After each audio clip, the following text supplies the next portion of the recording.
It should be. Alright. Doop-a-doop. Y'all, I have a confession to make. Just because I didn't have enough time to fix it before tonight's stream. There is a little bit of a skin filter that I use in the new videos that is not applied during the live stream. It occurred to me that that may have been why somebody asked why my face was red in the last thing. I honestly do think that's also because I had just been like running around. And was that the last stream or the stream before? But it just occurred to me because I just switched everything over. I have the live stream setup that I use for like our normal chit chats, and then a different setup that I use for playing a game.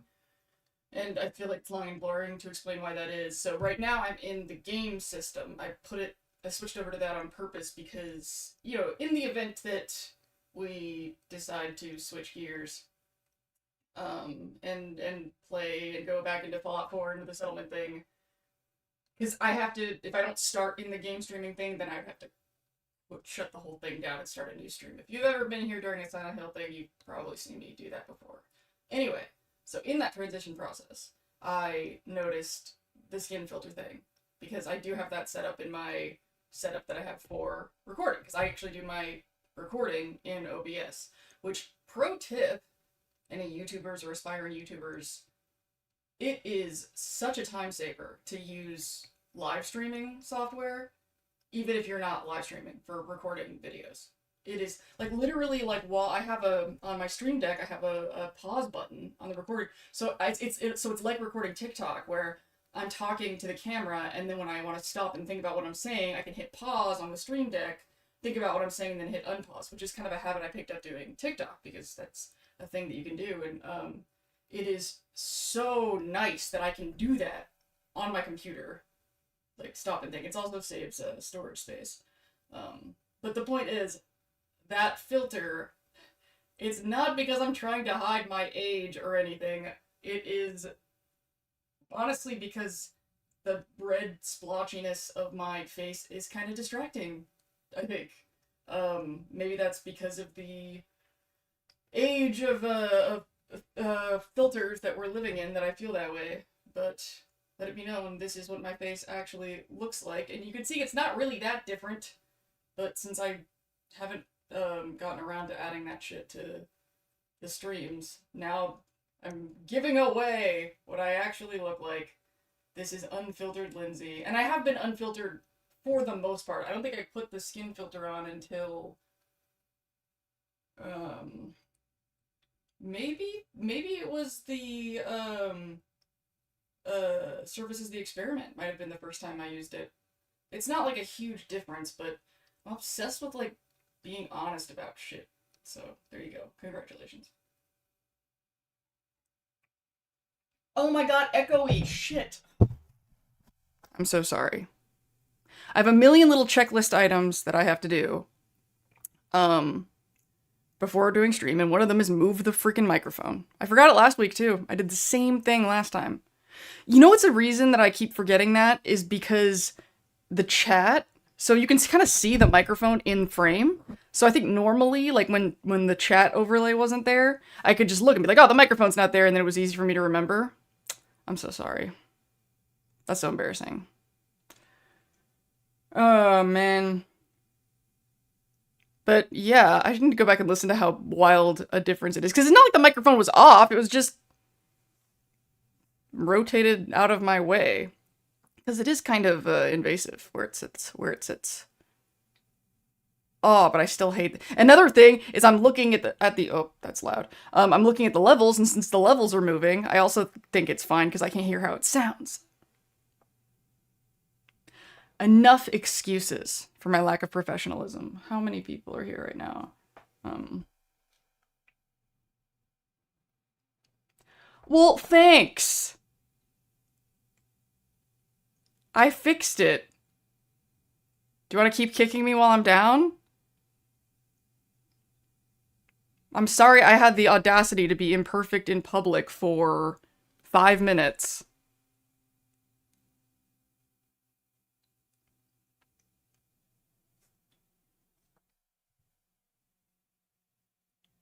It's not like that was the standard. I actually really do want feedback from you guys if, like, a new setup, you know, is not working. But that was a mistake that I knew was a mistake. I just didn't catch it yet. That wasn't, like, standard. It's okay. I'm super tender right now, too, I think. Like, that, it's funny. I mean, the video is getting a good response. The video is getting, the current video that is the empathy video. It's getting a standard issue, people who are cool, people who are cool with Lindsay are generally cool with this kind of thing. But I wasn't proud of it. I had a limited amount of time. It was kind of a miserable edit because I knew I wasn't gonna like it, like, a ways into it. I kind of touched on that in the community section at the end of the video, like, sort of like I feel like I'm losing my vocabulary, which is, it's funny because, you know, everybody thinks that, you know, and for a lot of things that this is true, I talk about that in the video too, like, a lot of time using technology can sort of make parts of your brain atrophy. But I actually, my vocabulary is getting worse the longer it's been since I used ChatGPT as a thesaurus. Like, that was, ChatGPT is such a great thesaurus because sometimes you want, like, I'll have the concept in my head, but I know there's a word for that concept, but I can't find it. So you can, instead of like a thesaurus where you go from one to one with words, with ChatGPT I could, like, write a paragraph sort of nebulously describing, and then it would give me, like, a list, and then I would find the word that feels right, you know? But I haven't done that in a really long time, because normally for these videos, I don't really write a script. I don't write the wording in advance. I write the concepts in advance, and then just sort of riff off of, like, an outline when I'm doing the recording. And so there's no moment to do the ChatGPT thesaurus thing, because it's just recording in my brain. And I think as a result, I feel like just saying vocabulary is bad, not a good way to word the concept. Do you see the problem? I normally, I can just kind of trust my brain to come up with these sort of clever sentences or ways to arrange these things, but I'm not doing that. My brain isn't doing the thing that my brain is normally really good at. And so that's one of the reasons the videos are so long. And I keep going, oh, well, it's fine that they're long, because it's, you know, it's more content and people get to listen for longer.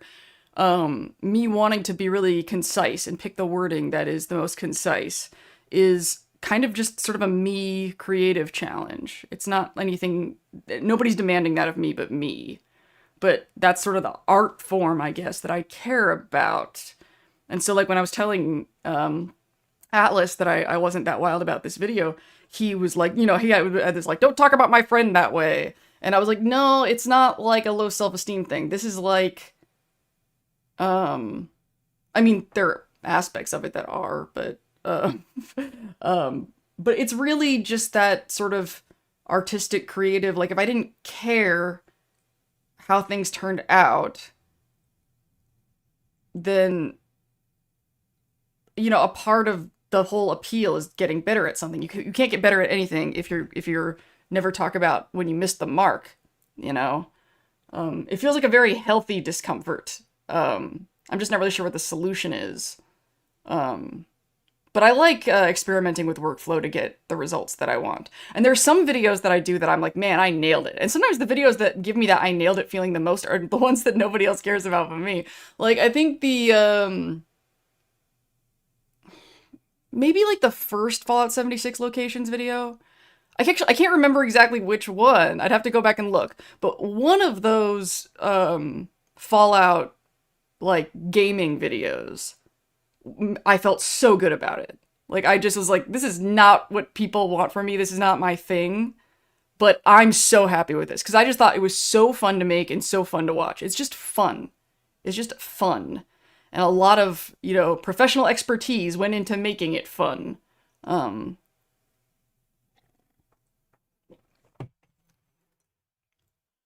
I have to go with Career 6, base game alone with factions. This is the icebreaker question.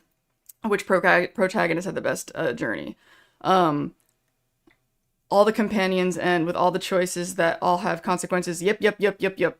I think that I mean, I would agree, but I can't wait until I play 1 and 2 and I can actually have an opinion about that. Which has been on the list. That's something that Atlas and I have wanted to do since Good Springs, is do a playthrough of Fallout 2. Basically, the number one thing, there are 2 things that are holding us back from that and the sketches that we also want to do. One of them is the 6-episode series that I am contractually obligated, I guess, to finish for another client. And then the other one is the Wasteland Jamboree reels. So I, took a lot of time to interview. If you don't know what I'm talking about, I also am, working for Atlas Omnicorp, the prop developer, and when we were at prop creator, prop guy, Atlas, my guy. We got a lot of footage at Wasteland Jamboree, and I interviewed and talked to a lot of other, vendors, creatives, cosplayers, because we hadn't really worked out a plan for making content of the product yet. So I just sort of on the spot decided, I'm a firm believer in we all do better if we all do better, right? So if I'm here to promote the Atlas Omnicorp business and I want people to buy things from the Atlas Omnicorp booth, I want people to come to these events, really. That's kind of what I felt like I was promoting, because yeah, we can have an online store and we do have an online store and you can buy things on the online store, but people don't I'm just not expecting a lot of sales for what we do online, unless it's somebody's birthday or Christmas or something, maybe Christmas time we should really be, thinking about Christmas stuff. But I think that for the most part, people want to buy stuff when they go to the events. That's because then it's not just a prop, it's a keepsake from going to that event. It's a snow globe. Can we make snow globes? Atlas, are you there? Can we make snow globes? That would be pretty funny. But he's working on Robo Scorpions. Oh my god, should I not even say anything? Maybe I shouldn't. Oh shit, I should have asked him. Well, now since I already said it, and I don't know if they're gonna be on the store. It's because I think that he is making this for a game show at maybe Wasteland Jamboree or Mojave Mayhem probably. And of course, he was like, what's a good suggestion for a thing I should make for this? And I was like, well, we have been talking about that Robo Scorpion thing for a while. And I, with my nerdy genius, I pulled the mesh from New Vegas so that he could turn that into an STL and start figuring out how to print a version of the Robo Scorpions. So anyway, after I'm done posting Wasteland Jamboree shorts, the reels for all the people that we interviewed, then we will start doing the sketches and the Fallout 2 stuff that we wanted to do. But because all of those reels are a lot of me talking to other people, forming community, forming connections, I don't really think it would be fair to call it networking, because it's not like we're trying to get other opportunities out of what we're doing. It's really more just, Atlas Omnicorp is what is called a lifestyle business. We are trying to make the life we want to live affordable. Like a traveling circus, or, we're like the theater troupe in, Station 11. And so we want to have good relationships with these people. And so I don't want to have recorded all that stuff and then not released the interviews. I don't know. It gives me warm, fuzzy feelings. I like doing it. And it's just taking up a lot of time. It's just taking up a lot of time. And I'm working on those literally every Monday. Okay, scrolling back through the thing. I forgot that joking to be indirect about a point is sometimes hard for neurodivergent folk. The whole "you fell in a well" comment instead of a more direct "check your microphone." It was harsh. But honestly, I liked that because you were specific about what the problem was. The fact that it sounded like "fell in a well," I immediately knew what would make it sound like that, you know, is that it was turned away. I mean, I probably would have checked that first regardless of what you said, but I don't know, something about that felt helpfully descriptive. I watched mostly listened to an 8-hour video by Quentin Reviews on Grumpy Cat yesterday while at work driving home, and mowing our almost acre of yard. I've gotten down that. There's an 8-hour New Vegas video that I think I've watched more than once. And the second time watching it, I was like, I can't believe I'm watching this again. Icebreaker 22, I love the DLC in New Vegas, but Lonesome Road, yes! One of these days, that's gonna be a video that I do. That's another thing I feel like I wonder if I might need to take, like, some time off, like a month off, just to, like, play and record stuff. Like, Lonesome Road and the synths thing. I'll just confess, that's the game concept that I want to talk about is synths. And I did, like, this whole 2-week period, along with working on the current video, I was going through and recording footage of synth stuff. And I just feel like, there's something about video game topics that makes me feel so much more pressure to not be inaccurate at all. I mean, I guess it's obvious why I would care about that. It's more like, it's not like I don't, it's not like I'm fine with being inaccurate talking about the TV show. It's easier to not be inaccurate with the TV show because it's like one line of story and you can't, like, remember it differently or remember it wrong depending on, like, how much, I don't know, there's a lot more delicacy. And so there's this pressure to, like, did I say thank you for the $5 yet? This is why I don't get super chats. I'm not good at making a big deal out of, I'm not good at making money. I'm not good at making money at all. Tell Alice to shut up and take my money. The Robo-Scorpions? I will tell him that the Robo-Scorpion... I mean, right now, it's just, like, it's a pretty big one and it's just a one. So I don't know if he's going to try to figure out how to make a smaller ones or something. Robo-Scorpion Bar. That might be my least favorite. Old War Blues, Dead Money, Broken Hearts, Lonesome Road. They're all really good. It's, like, ranking my kids. Yeah. My least favorite... it's because I love the stories... No, Honest Hearts would be the last one. On all accounts, Honest Hearts is probably my least favorite gameplay and story. But I love Joshua Graham. I think that he deserves all the hype. He's one of the most compelling characters in the whole game. But I'm not wild about Honest Hearts. I might change my mind if I played it again. The conflict in it just wasn't as compelling for me. Honest Hearts was like, I mean, do you want to kill a bunch of people or no?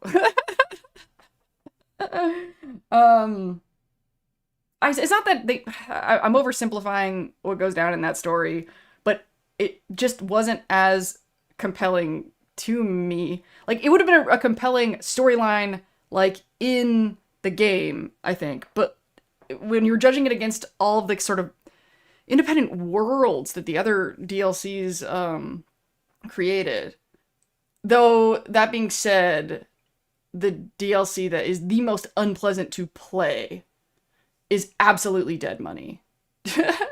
I would rather die. I love that story. Love that story. But, once is enough for me. I think I'm never gonna do that again. Unless I can, like, get a mod thing together that will just make the hologram ghosts die and make the radios stop. I get that that's, like, the game. I don't care. It's miserable. It's fucking miserable. It's not a pleasant experience. It's not the kind of game challenge that I enjoy. However, I do like the way they kind of fuck with you with the carry capacity and the gold at the end. Even though normally I hate carry capacity. Like, one of the first things I do every game, even if I intend on playing it naturally or playing it authentically, is amplify my storage capacity, because the challenge of figuring out where to stash my stuff by doors and fast travel points and stuff is just like not a challenge that I enjoy. It's just not like um I always steal all the gold. Yeah, I feel like I've heard a lot of people who I did on the last one, because I mean it's a planting saves thing, so of course I had like the space, and then but because it was like a planting saves thing and I wasn't really playing authentically, I didn't really have any reason to like sell the gold or anything either. So I just kind of look at it and hate myself.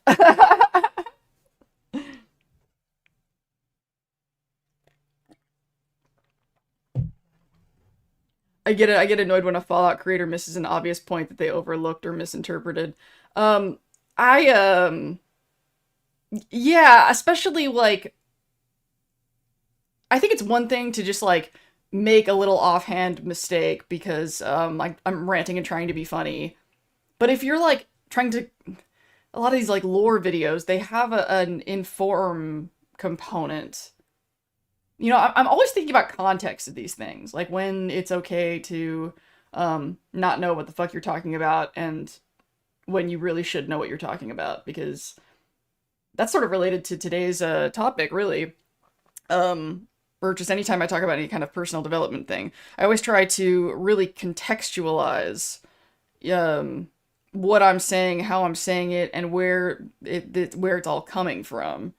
Um, that's one of the reasons I changed why I talk about a video game franchise, and I don't do personal development anymore, because then everything that I say is sort of filtered through this lens of this is just some asshole on the internet who likes Fallout, who this is the thoughts that she thinks while watching the show or playing this game. I'm not claiming to be a teacher or a coach or an educator of any kind. So it's just a person who has thoughts about human health. And if you think about it, isn't it bizarre to expect, I don't know, I was just thinking about this before stream, how people should be able to talk about human health even if they aren't doctors.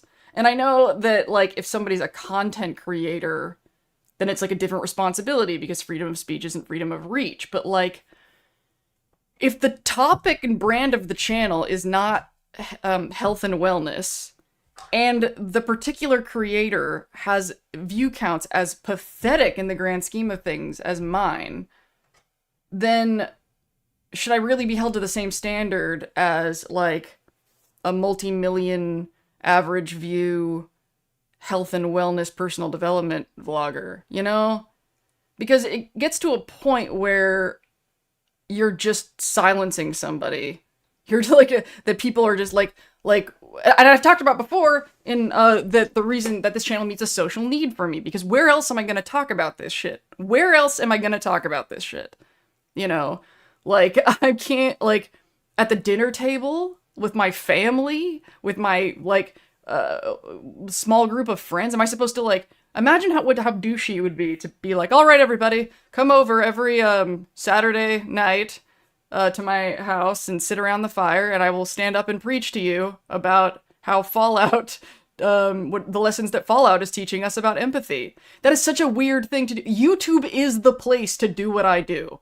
YouTube is the socially acceptable, not weird thing to do with what I do. Like, this is my one shot. So, like, if people aren't contextualizing me or looking at the things I'm saying, being like, you shouldn't be talking about this, I'm like, I think that humans who aren't doctors can still talk about what they think about human health as long as they aren't presenting themselves as experts and professionals in the field, right? Right? Like, I don't know, I just had an argument the other day, not argument, I don't know how to, a conversation that wasn't 100% pleasant with a friend of mine about this, where, like, he got really mad at somebody for posting something like their opinion or their thoughts about something when they weren't sure. And this was like in a situation in a group, an online group that was discussing like legal things, like where the person was wrong, that if somebody trusted this advice and this person didn't know what they were talking about, that there could be like serious implications, you know, internet misinformation, all right? But the point of contention that I had with my friend about this is the person who posted this put at the beginning, I think that this is true. I think it's this. And then he was like, well, if they just think it, then they shouldn't have said it. And I was like, no, how about them saying I think is their cue to whoever's listening to take it with a grain of salt? It, like, if somebody's like acting like 100% authority on something that has serious ramifications and then says it, then yeah, I would agree. But if the person said I think, then is it really like theirs to carry if the person listening took it 100% seriously? You know, they did their part by softening the expectations of how much you should take. This is literally why, I think I've told you guys this before, this is why my nickname for ChatGPT is Every Dude. It's what I call it. It's what me and my friends call ChatGPT Every Dude. Because that cue, that nickname, is a reminder that anything that ChatGPT says, yes, while it might be the combined knowledge of every dude, nothing that it says should be taken any more seriously than the word of some dude. Like, if ChatGPT says something is true, that means some dude told you that was true. There's some times where that's fine. Like, if you're like, are parachute pants in style at all? Like, you could take the word of some dude. But if you're asking for legal advice, would you trust some dude? No. Like, there comes a point in time where, you know, like I said in the video this week, you have to decide, like, the listener decides the level of authority of the person speaking. You know, like, and like, you decide if you trust a professional, what credentials you trust more, and I do not believe that you should treat the word of a Fallout YouTuber like a doctor. And I feel like if someone does, then I'm not sure that's my fault.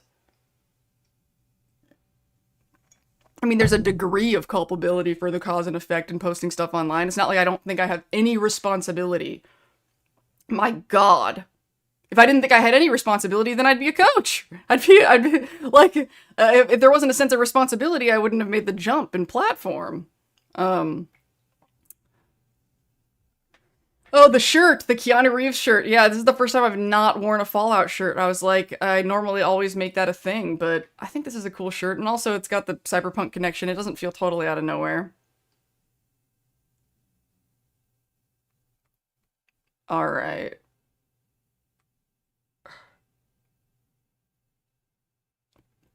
Survivalist story of the whole honest hearts except for Joshua Grantstein. Throwing gold bricks at Deathclaws? I've never thought. Can you do that? That sounds like something that would be on NPC pranks. Does anybody else watch NPC pranks? I think he's kind of overdoing it with the mines. There's something about the fact that the system glitches out. Maybe he thinks that's funny. But if you don't know what I'm talking about, NPC pranks does like horrific things in Fallout 4, making NPCs do stupid stuff. The funniest ones are the shit he has the Vault Tech rep do at your door. I don't want to ruin it. I'll type it in here. NPC pranks.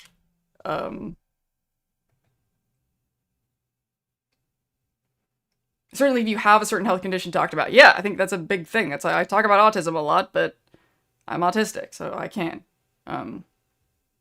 Ulysses says bear too much. You actually looked up is that true? Where'd you get that 77 bull 32? That's a good trivia question.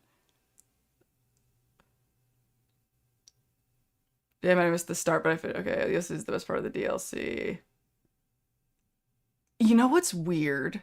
Okay, I cannot explain this. So I have misophonia.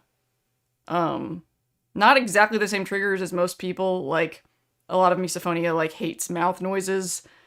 I don't like them, but they don't, like, destroy me the way they do a lot of other people. But there's, like, certain frequencies.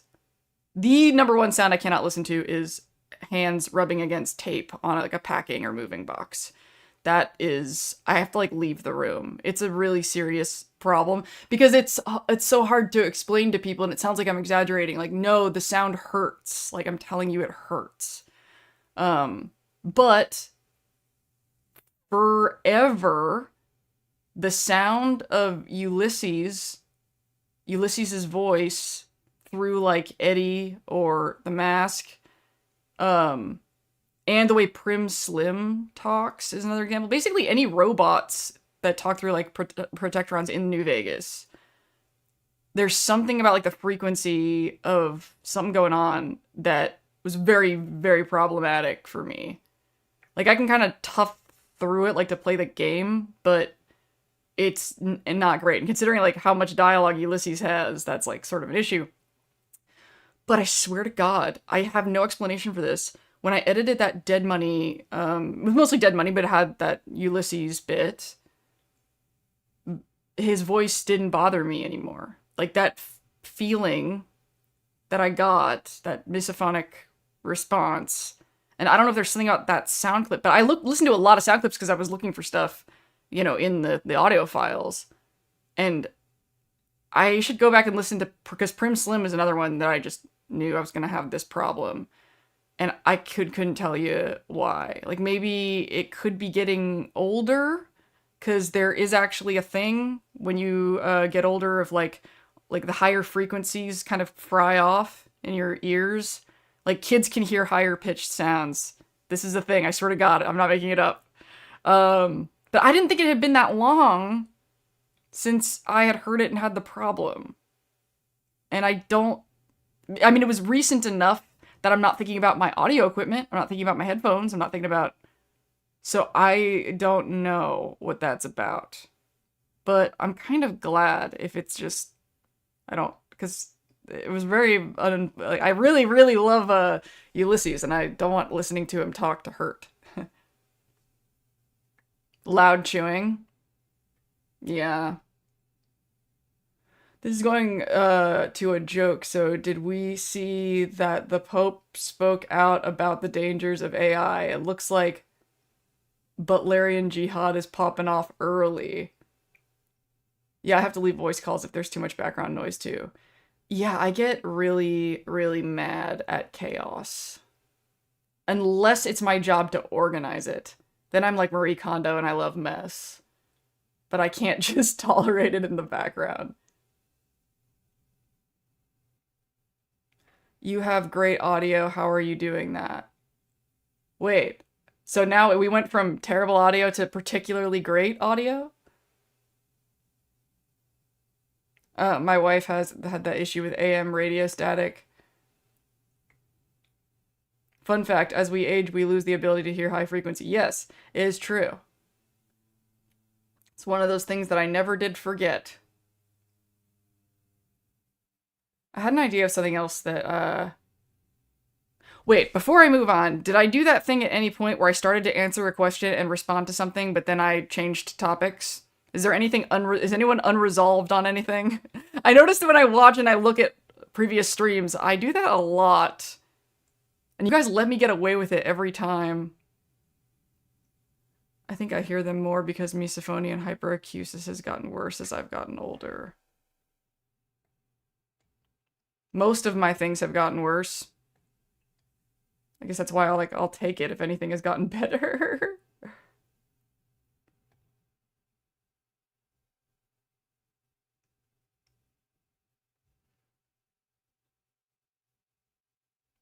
Favorite Keanu movie? My favorite Keanu movie? Are you asking me? Oh my God. I feel like it's kind of two different questions. Because on one hand, there's what my favorite Keanu movie is, like, that I think is like the best film. And then there's like the strongest attachment or like nostalgia.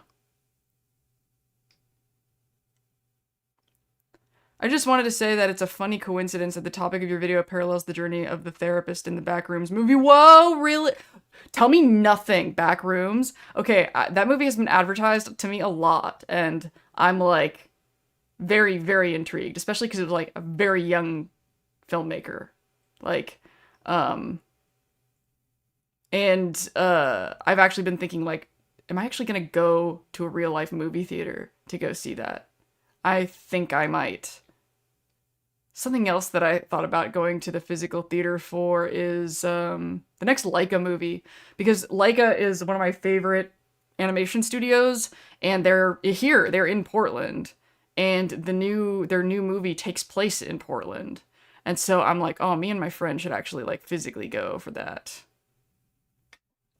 So I guess The Matrix, I mean, The Matrix is just so significant to me in obvious ways. I'm one of those annoying Matrix people. I really am.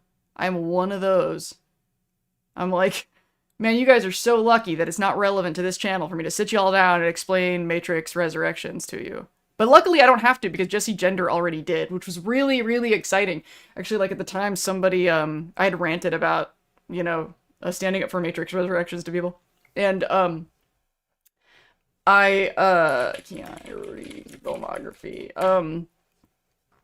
And somebody, like, had sat through my rant about it.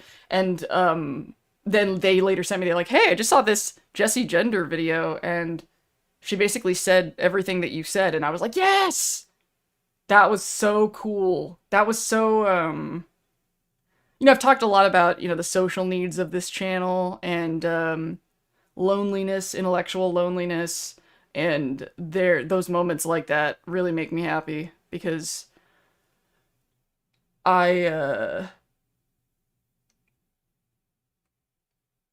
it's hard to find people like to talk about these kind of conversations with. So it's just nice to other people seeing the shit that I'm seeing. Nobody else has seen The Greatest Showman the way I do that I've ever seen. It's crazy making.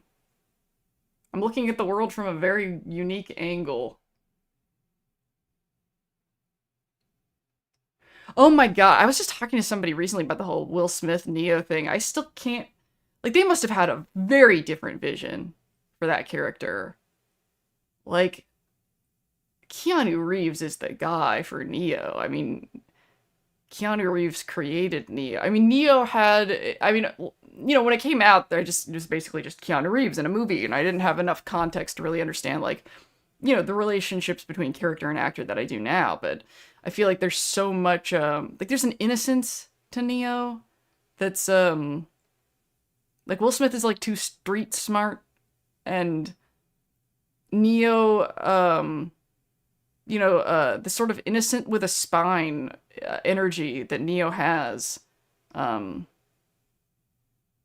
like, it reminds me of a conversation I had when I was really involved in Star Trek fandom. I went on this rant one day about, I think I might have put this on my Mastodon, describing what Star Trek characters are good, or like great men versus good dudes. And Neo is a good dude. Morpheus might be a great man, but Neo is a good dude. And it's funny, it's on the surface it might sound like, you know, being a good dude is not as important as being a great man, but I disagree. I think that they're both, I'm not thinking about at least in, and I don't know about history, but in the musical Hamilton, you know, George Washington was a great man and Hamilton was a good dude. At least in the musical.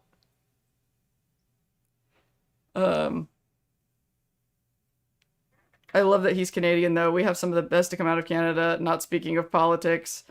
It would be interesting to see that movie. He did a music video in the style of The Matrix. Yeah, Neo's kind of a big kid in a way. It's like Luke Skywalker's journey in a way. Yeah! Yeah! Yeah, Luke Skywalker and Han Solo, both good dudes. Obviously, Obi-Wan Kenobi's the great man.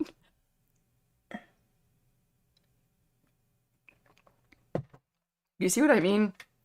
It's fun. I think that Will Smith did enough with Men in Black. Yeah, Matrix would confuse me with... Yeah, I mean, Men in Black was perfect for Will Smith. You know? Recently, I was talking to somebody about Will Smith as the genie in Aladdin, and how so unfortunate to me. This is my opinion.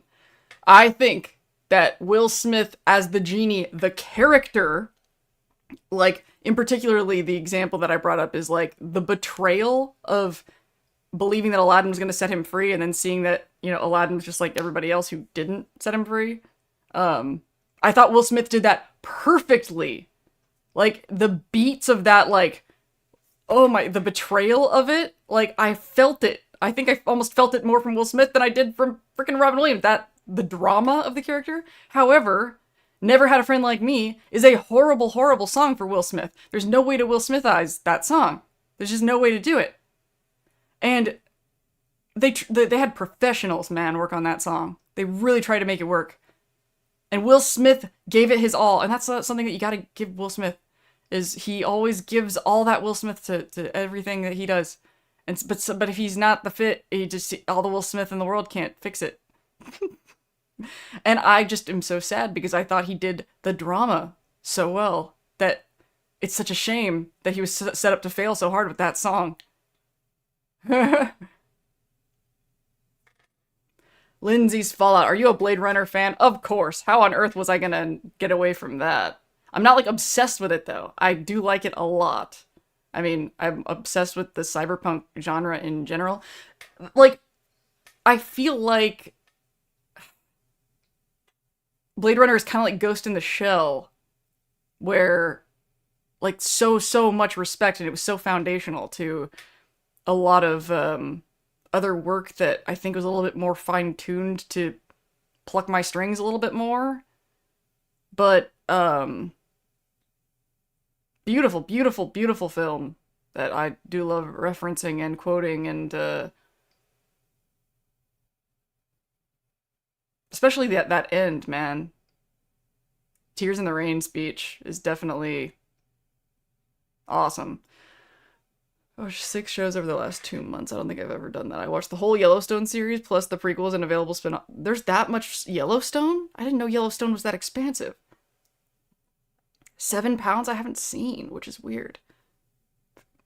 Will Smith is actually my fantasy lead. There's a story that that you'll probably never see, one of my fiction stories, that I am envisioning I literally named the character Willard because I'm picturing Will Smith as an 80-year-old man.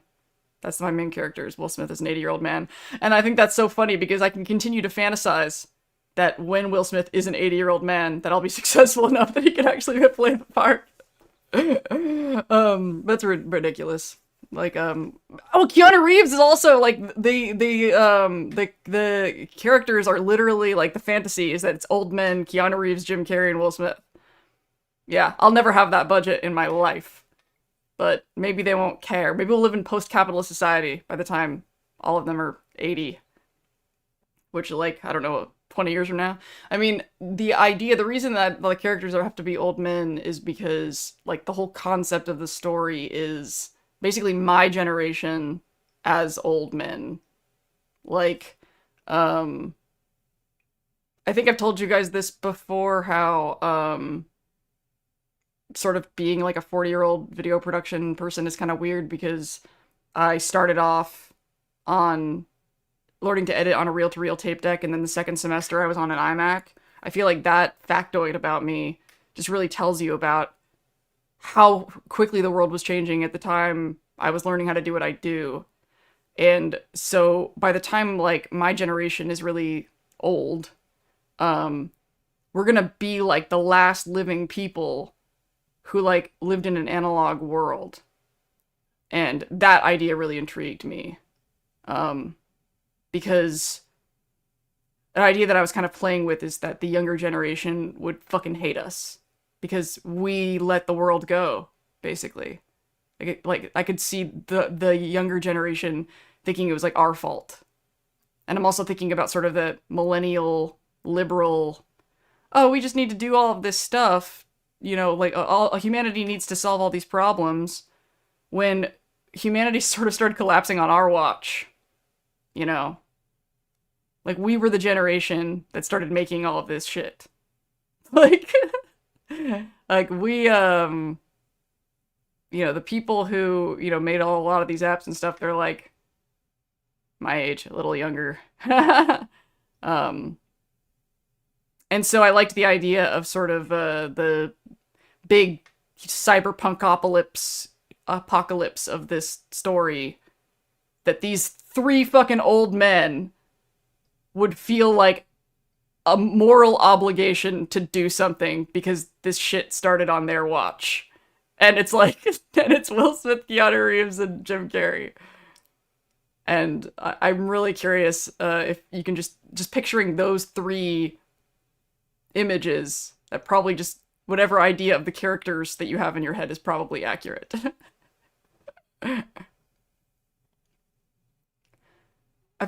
After Yellowstone, I watched Reservation Dogs. I loved Reservation Dogs. I loved it. I kind of want to watch it again. And I watched A Little Bird, which is a show called the 60 Scoop, and then I watched The West, which is about the Oregon Trail. I'm not gonna watch. I'm watching Girls right now, which is a great thing to be watching right after Always Sunny in Philadelphia, because Girls and Always Sunny in Philadelphia are both about white assholes. That's it. I think Girls should be talked about more like Always Sunny in Philadelphia. I think that it's like crazy, like that people, like I know Lena Dunham is like, notoriously imperfect person, but I think she just exposed her human development, personal development journey just like to the whole world with this show. And like, you know, it's not like she was 35 and then wrote this show about 24-year-olds after she was 10 years wiser. She was writing this show about 24-year-olds while she was a 24-year-old being that 24-year-old on this show. Like, of course she was kind of an asshole. But I think that's the thing that's so kind of fascinating about her, is because she like was sort of exposing that whole life trajectory full of mistakes. And like a lot of people more powerful than her, older than her, were like capitalizing on that. And I don't know, I just I think that show needs to be watched in a context. Like when you know that this is like an asshole confronting their own assholeness, and the assholeness of the, you know, shit that they and their friends are engaging in. It feels a lot of the similar feelings that I feel when I watch Always Sunny. I feel like, man, they are really portraying this toxic shit accurately.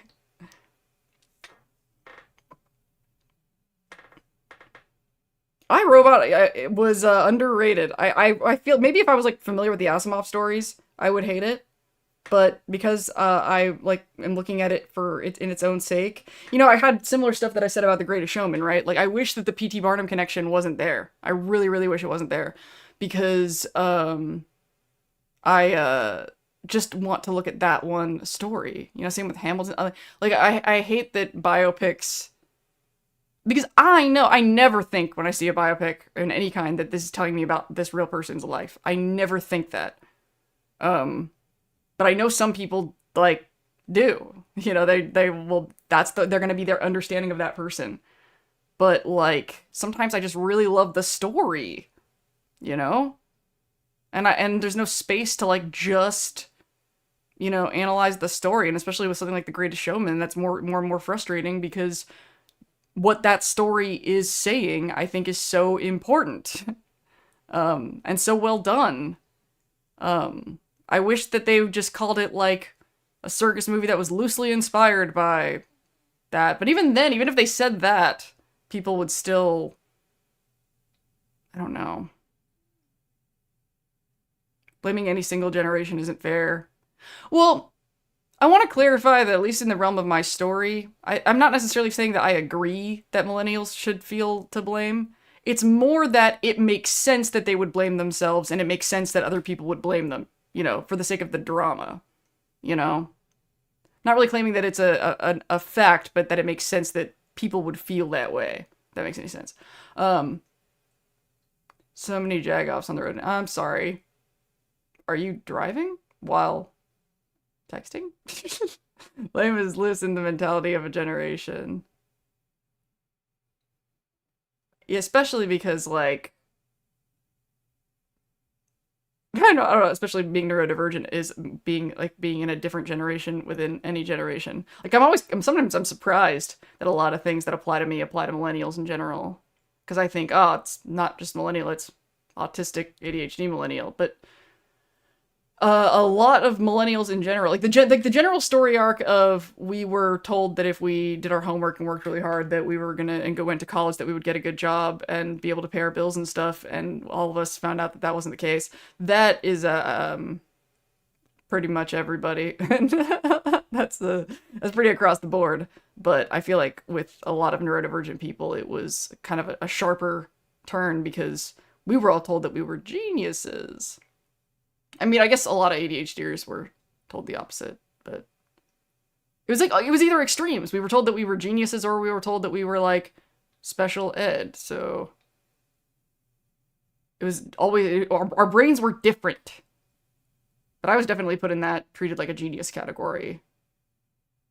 And the thing I'm the most angry about is how hard I was willing to work only to achieve a life that people look at and see as laziness.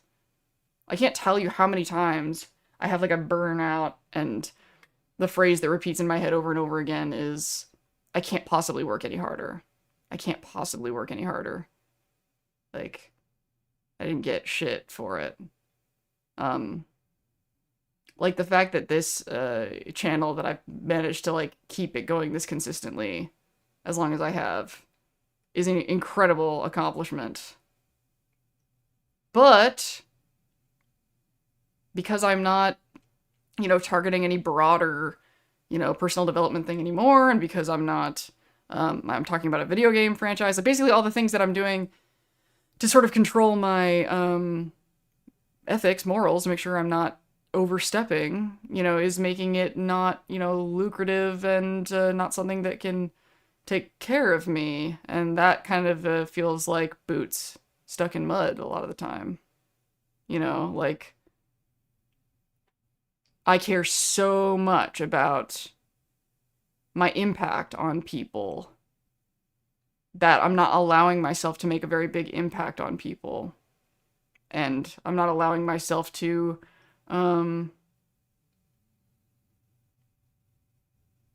be successful because I don't think that I can hold up the responsibility.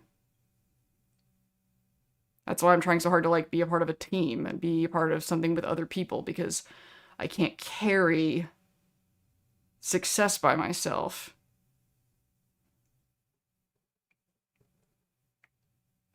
I am going to take a break, and Peg is kind of fussing, so maybe she'll come outside with me, and I will put the icebreaker thing's staying up there anyway, but it will also be on the screen. Burb.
All right, you bastards. How is my audio coming through? Wait, I should go and read what you guys said while I was gone.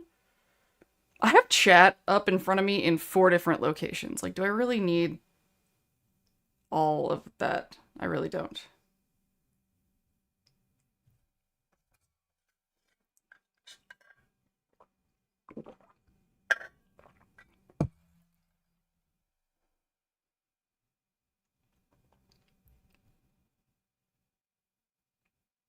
I know a snack guy.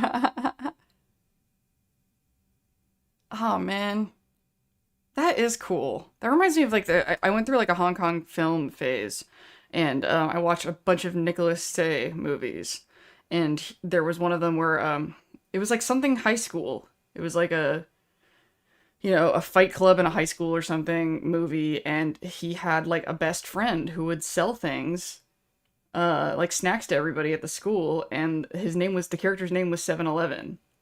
Like his nickname was 7-Eleven. And I remember like just getting a really big kick out of that character and that idea of like, I think our school, you would never be able to get away with that. You would never, like, our school was like, I have a hard time picturing it because of how totally busted you would get at our school. But we went to like I went to a very, like, Justin Bieber, I think, almost went to our high school. Like, I remember it being like this big controversy about whether or not, and then they ended up deciding that he was like too famous to go to a high school. But that kind of tells you, I think Amanda Bynes went to our school. I think that kind of gives you a vibe of the just Southern California, like, well-moneyed sort of middle class, like, but white people on this I keep just wanting to say that it's a vibe, but it just, like, I can't think of a way to describe it without it. Like, I feel like anybody else would be like, like Thousand Oaks people. I'm trying to think if there's like any movie representation. The closest I can think of would be like Anne Hathaway in Havoc, but that was Pacific Palisades. That's like the west side of Los Angeles, and it's a different region. Like, that's a little richer. I don't know. I don't even remember what I was saying was even that interesting anymore, but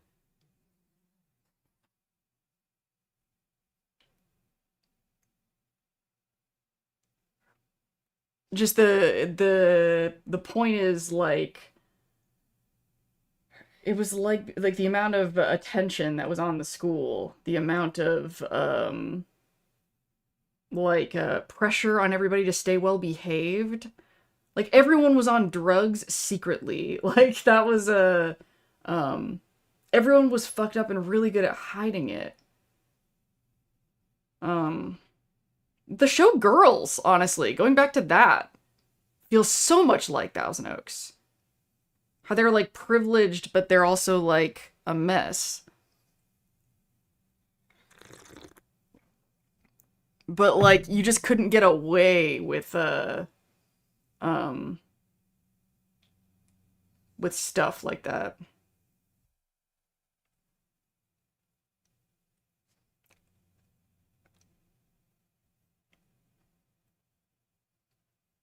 She's the Man charms the fuck out of me.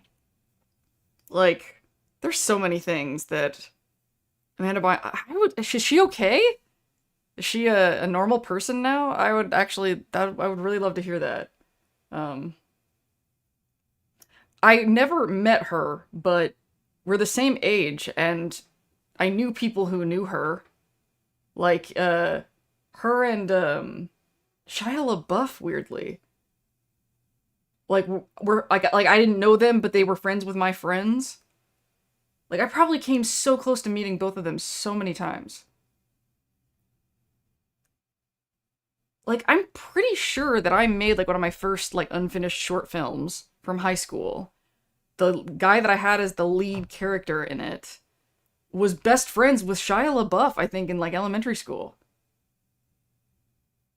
Like, I remember hearing about that and it being like this exciting thing when the Transformers movies came out. Like, there were a few people that I was really socially connected to. And then there were people that I was directly connected to that is bizarre. I probably shouldn't go into any more detail, but um is Shia LaBeouf a mess, or is he like I need to like actually look, because I don't know, I just might have a different line of where when I consider somebody a mess.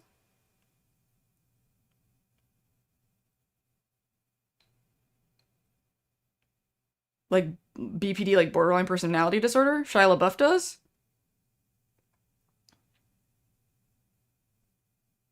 Y'all, I will tell you one thing though. I not sure if I believe in child actors being a thing. I might have some pretty extreme opinions about that at this point, judging by stuff. That is actually one of the opinions that I look at where I'm like, damn, I'm very radical about this one thing. Like, I'm so radical about it that I don't even, like, I would just wouldn't blame people for being like, that's extreme. Like, I'd be like, yeah, I just think I just extreme. I don't think that child actors should be a thing that we allow. I think it should be considered like child labor and child slavery. I think that literally all movies that have live action movies that have child characters, I just think the children should be CG.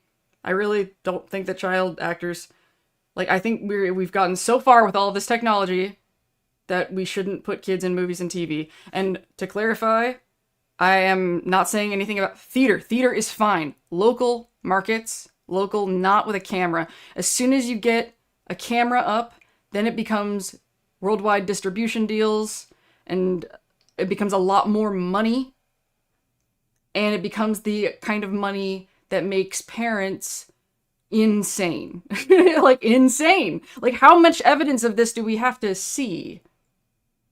You know, it's like, you know, like, people have made similar arguments about alcohol and drunk driving. It's like, and gun violence. Like how many times do we have to watch this not work? Like, before we go, this is wrong. Like, that is my really extreme opinion. And they're like, I know a lot of people are like, well, if kids want to act, I'm like, then they can act on stage. Once you have image rights and recordings, especially in this day and age, with what AI can do with a picture of your kid's face, like, I don't think that that's a thing that we should allow as a society. The effect on these kids is too...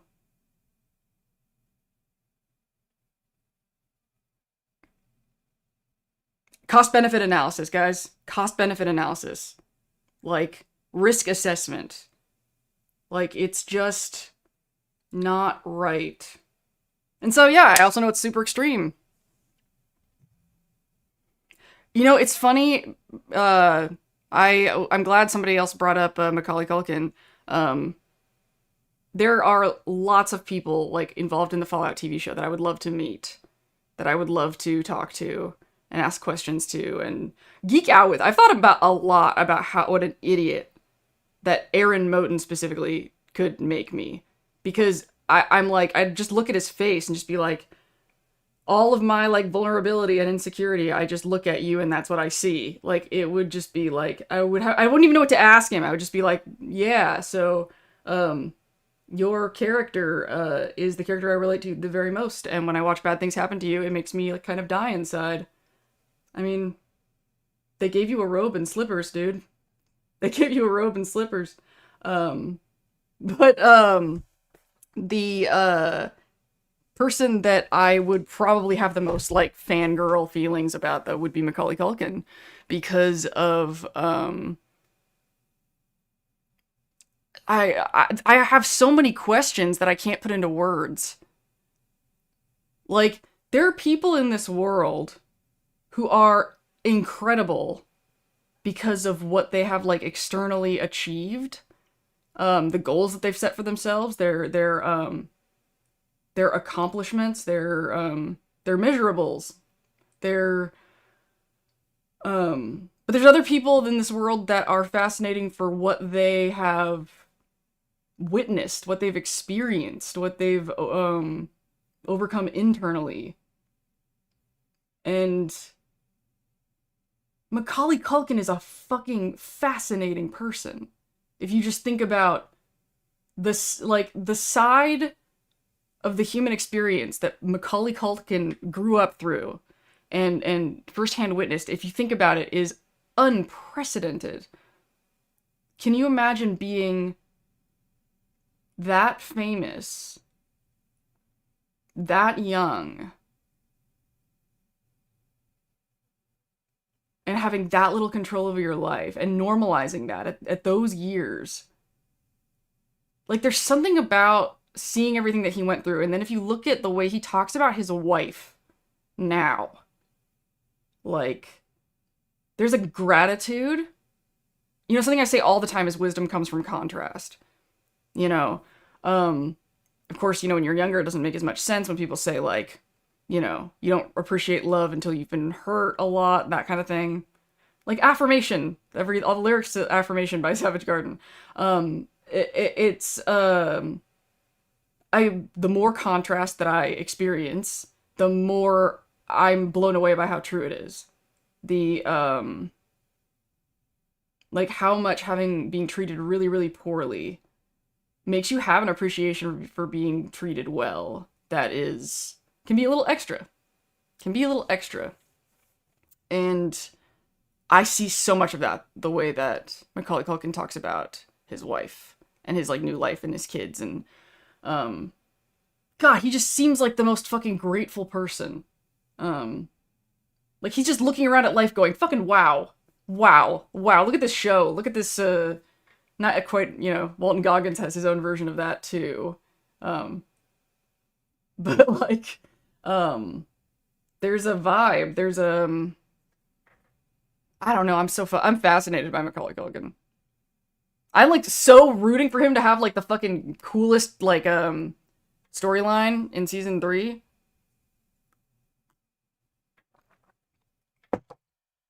And it's like, sure, like, he didn't, like, do any crazy, like, huge writing significant, like, thing. He's just lived a fucking life. And he's done whatever he wanted to do every step of the way. I would just love to hear him just go off about autonomy. Just that topic. Because if you think about the way his dad treated him when he was a kid, he just had no say in his own life. He was just like, how do I have fun and do what I gotta do to get through this moment? And he was just carried from moment to moment. And at, like, neck break speed.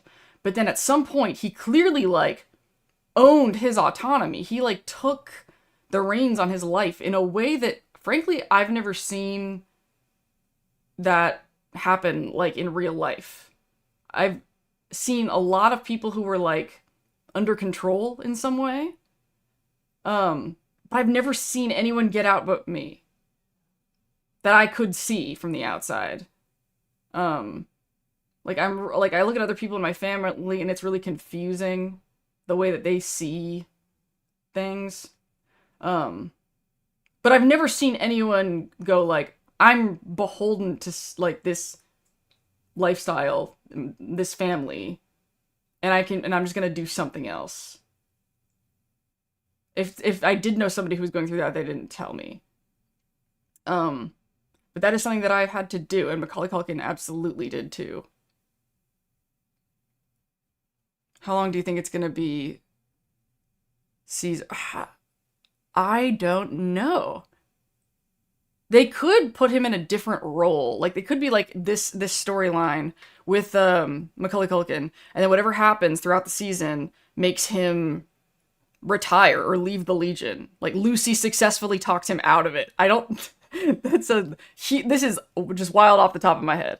And then we have the challenge of the next season being Macaulay Culkin, the same character, trying to not be Legion.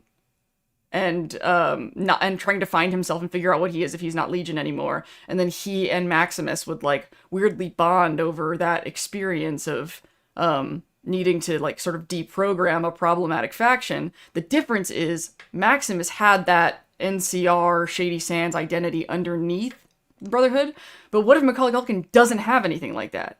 Like, he never formed an identity.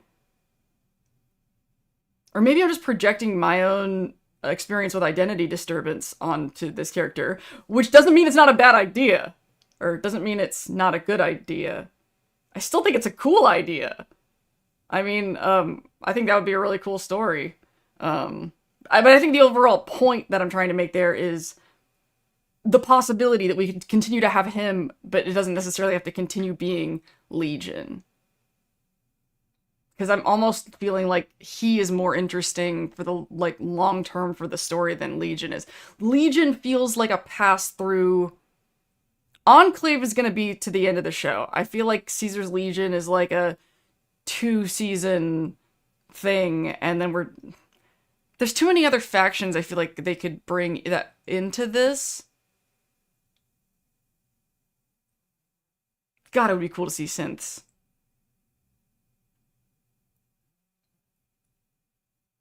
I mean, it may be if the synths and the Robbie's Mindblower spies were like at war against each other.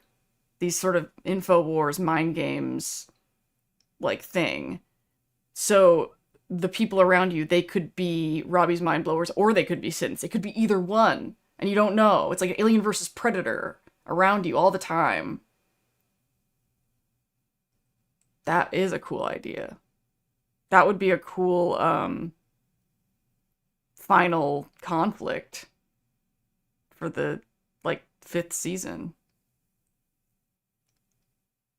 How far behind on chat am I now? Yeah.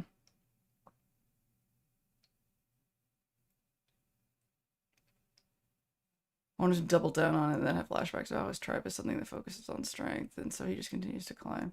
I honestly hope that Macaulay had been cast as Arcade Ganon. Oh my, that would be so... I didn't even think of that. Macaulay as Arcade Ganon. That would be kind of good casting. Kind of good. It would be... I could see it, is the best way to word that.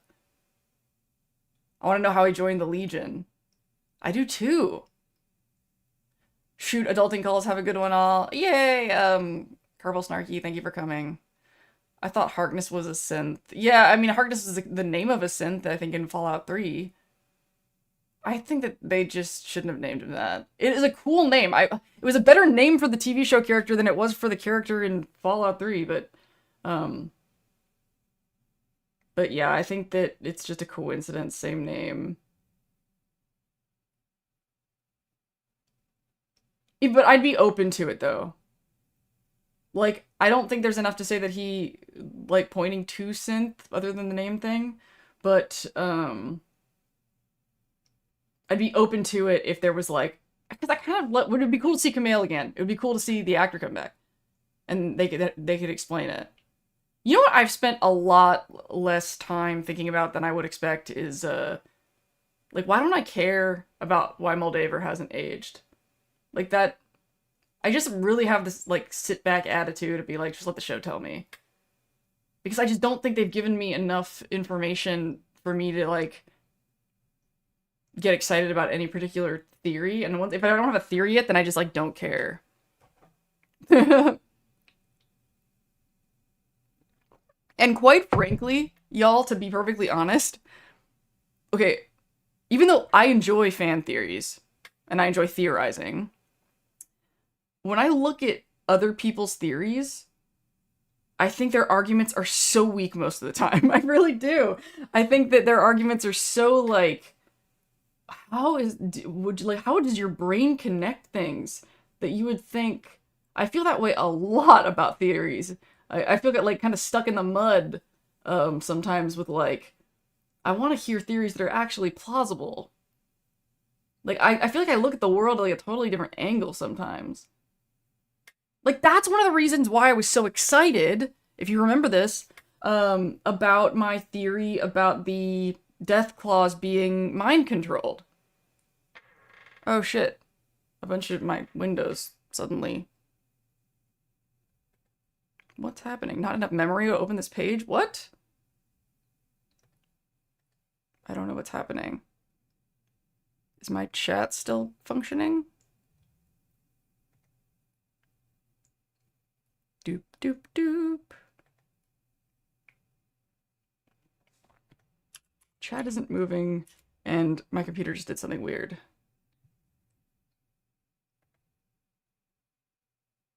Doop-a-doop-a-doop.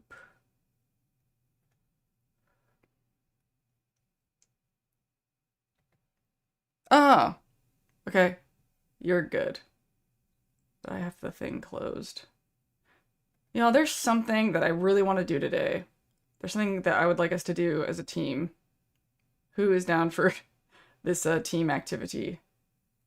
Why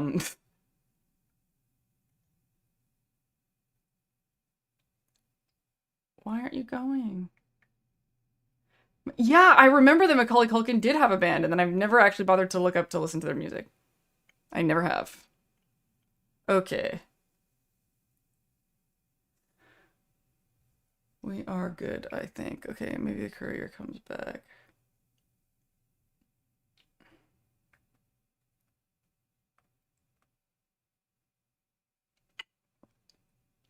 Pizza Underground. Yes, I remember that name. Yes.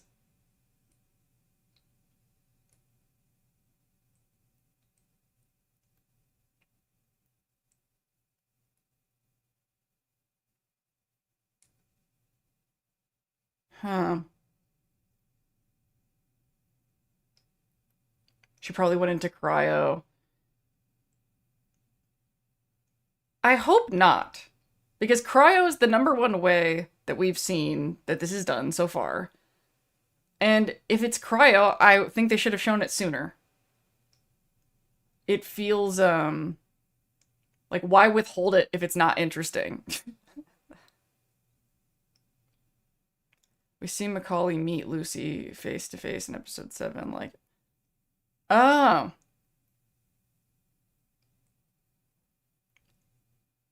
We see Macaulay meet Lucy face to face and like, wait, what is this? As the camera swings. Wait, are you talking about a thing that happened or a thing that like should happen?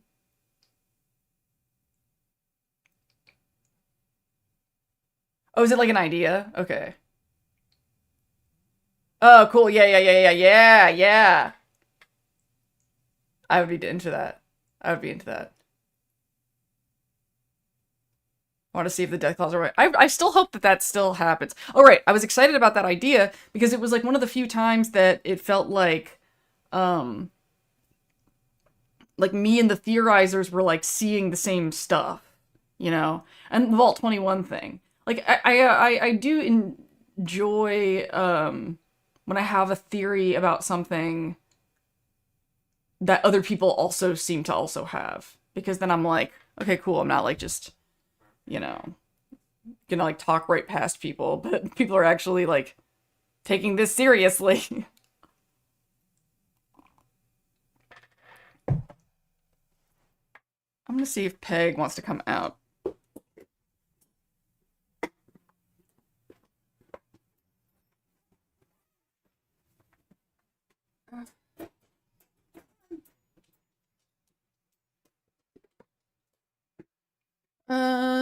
Peggy Pie, why don't you? Come here, baby. Wait, Peg, come on. Come on. Lay down. Lay down, my love.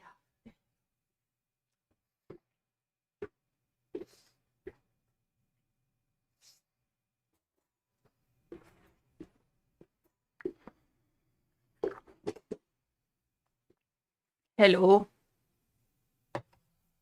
Okay, focus.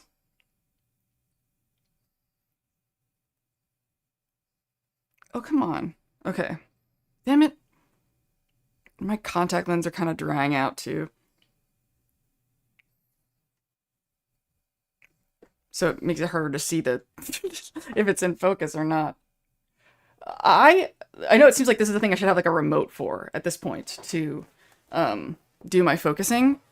But there's always like a million reasons why that ends up being like harder to do than you think it should be. Like I swear to God, like I've gone down rabbit holes like being like, is there a way I could set it up on my Stream Deck? Is there like software? Like I put it on my iPhone, I could put it on my phone.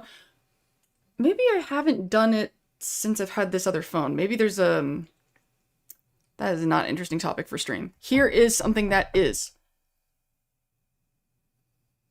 Okay. Who all is here? Sound off. Who here is like, I guess not a lot of people don't talk, but people who are chatting, who are in an active chatting mindset. Because I know what I want to do, but I don't want to do it if people aren't going to be around. What are our numbers at right now? Whenever anyone reaches out to their camera, I feel like it's getting my nose moved. Like in a nice way, or I hope it's not annoying. I feel like for some people it would be annoying, some people not. Glasses, nothing filter, and bad mic. Yeah, should I get glasses? No, I think I'm okay. It's not worth I don't want to take the time.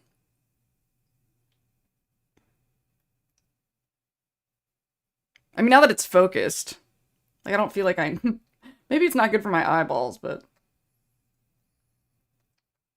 have you not seen me with glasses? I feel like I've done it a few times.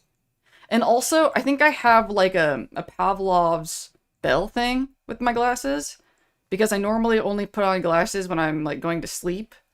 I should remember that actually, as like a sleep aid thing. When I put glasses on, I feel like it's bedtime. Wow, I cannot believe I didn't put that together. Like, I kind of have issues going to bed, so this is a really important thing for me to notice, honestly. Yeah, so I'm gonna put on glasses when we're done, before I go to bed. They are a little bit girly for my taste now, but I always, like, since the day I bought those glasses, I've always thought they were super flattering on my face. So, I knew I wanted, like, big, sort of, I guess they're sort of Velma suggesting a little bit.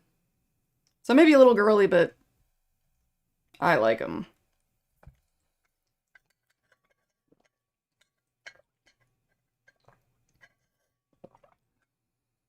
Really? I think I saw you commented that made me so happy. Are my glasses blue? No, they're black.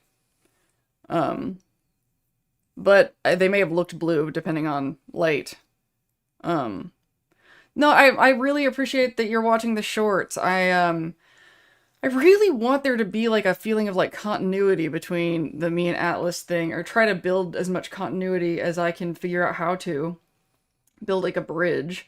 Because my autism has a tendency to like look at things as like separate tunnels and forget how they can help each other. It's to the point that's probably the most disabled thing I feel like about my brain, that it like the way that it like divides things from each other. Like I remember I've always been so excited if at any point in my life like I could introduce somebody to somebody else from like two different sections of my life, and like, you know, like if I introduce somebody from the porn that I edit to a Fallout fan, like it'd be like, whoa, that's the same universe. like crossover specials.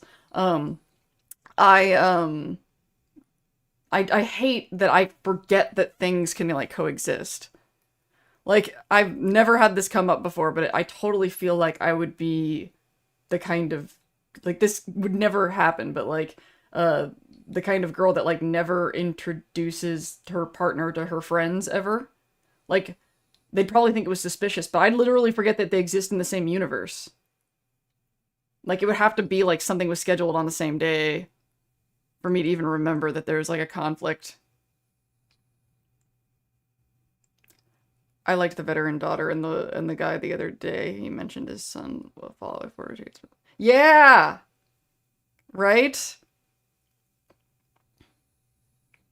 Yeah, that guy, and he's also the same guy, if you remember, from the, that sang with the Greatest Showman song with me at, Mojave Mayhem.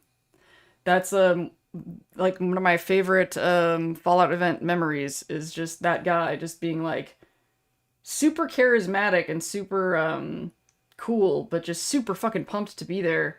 Um, I feel like there's something about him that really exemplifies sort of this idea that, you know, people associate the cool person with the person who doesn't give a fuck. But this guy is like the epitome of how to be super super fucking excited, but still clearly one of the coolest people there. Like it feels like talking to like one of the most popular kids in school is totally the vibe he gives off, but like not in a douchey way. Like, oh my god, he later was wearing a Mr. House cosplay. This is such a cute story too. And I do have a picture of it. Is it worth pulling up? Yeah, why not? I can find it really fast. So this happened. So he was later cosplaying, and I haven't made a video of it yet, but he was cosplaying as Mr. House, like the pre-war suit thing. The outfit that he's wearing in the TV show when he's at the control station, and also wearing at the can I do this multitasking? Come on, Lindsay, yes you can. But he's also wearing it in the painting, the Howard Hughes inspired painting with like the white collared pants. And so I had already seen him and interviewed him in that outfit. Because, you know, he's my Greatest Showman guy. This is Corey Phillips, by the way, is who I'm talking about. And so I'd already done the interview with him, like, in character. And then I was watching the Atlas booth, covering the booth for him while he was, you know, having a life, going to the bathroom, whatever. But I guess while he was out there, he saw Corey in the house outfit and was like, hey, you should come by my booth because my friend is working it and she's like a huge Mr. House fan. So you should totally go talk to her. So he shows up at the tent and I'm like, hey, it's you. And we had already like interviewed, we'd already like talked to each other. And so when Atlas came back to the tent and saw like we were, you know, shooting the shit, he was like, that's when, you know, Corey was like, yeah, you know, he had told me that you were a fan, and then I came in and I saw like, oh, we know each other, no, we're friends. And when he said that we were friends, I felt so cool. I'm like, yeah, we're friends. We're totally friends. It totally gave me like that high school, like, if the most popular kid in school referred to you as your friend. Totally like that feeling. I need to watch his series, the Fallout Lone Stars thing. That I made sure to put the shout out for that in the Atlas Omnicorp reel video. That's actually connected to something that I wanted to talk to you guys about. But I want to find that picture because when Atlas came in and media from events, Wasteland Jamboree 2026 and. Yeah! Okay. I should be able to technically accomplish this quickly. So, switch to game mode. Up.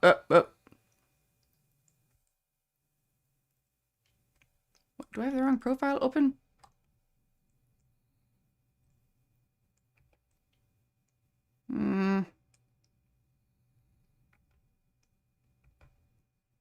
What the hell? Sorry, OBS issue.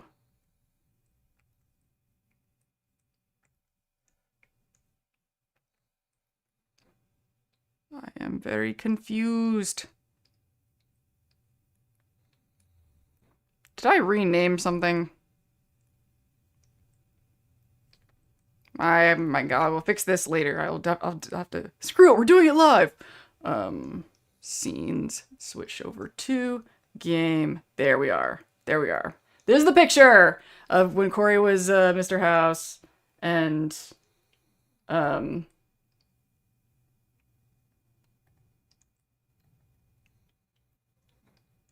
want to zoom in.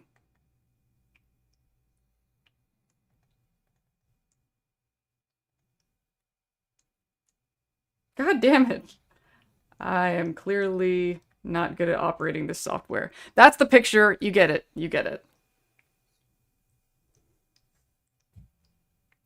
None of that went how I wanted it to. Oh, but my lighting looks pretty good right now. I have the... Yeah, I think my light looks really good right now. I feel like I look really separated from the background, more than usual. Damn it, I'll never recreate it again. I'm like, don't know why this is different. Like, situation isn't distinct enough for me to, like, take a picture to remember how I had the light set up right now. Am I crazy? Does it look like, meh, I don't know. I always have, like, these little scales of what makes things look good enough for me in my head.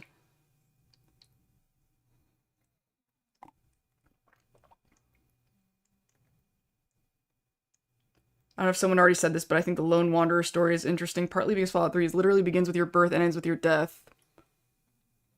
Yeah.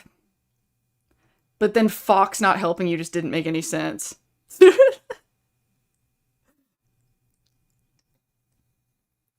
Like, I wish that wasn't so... Hi, Lindsay. Hello! Or, I feel like I feel I'm so behind on chat. I'm so sorry.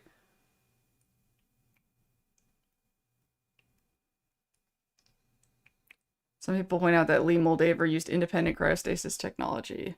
Because I'm one of the end credits they show at the Tops Hotel offered the... Ah! However, the end credits are not fully trusted on what... Yeah, sometimes they fuck with us on purpose.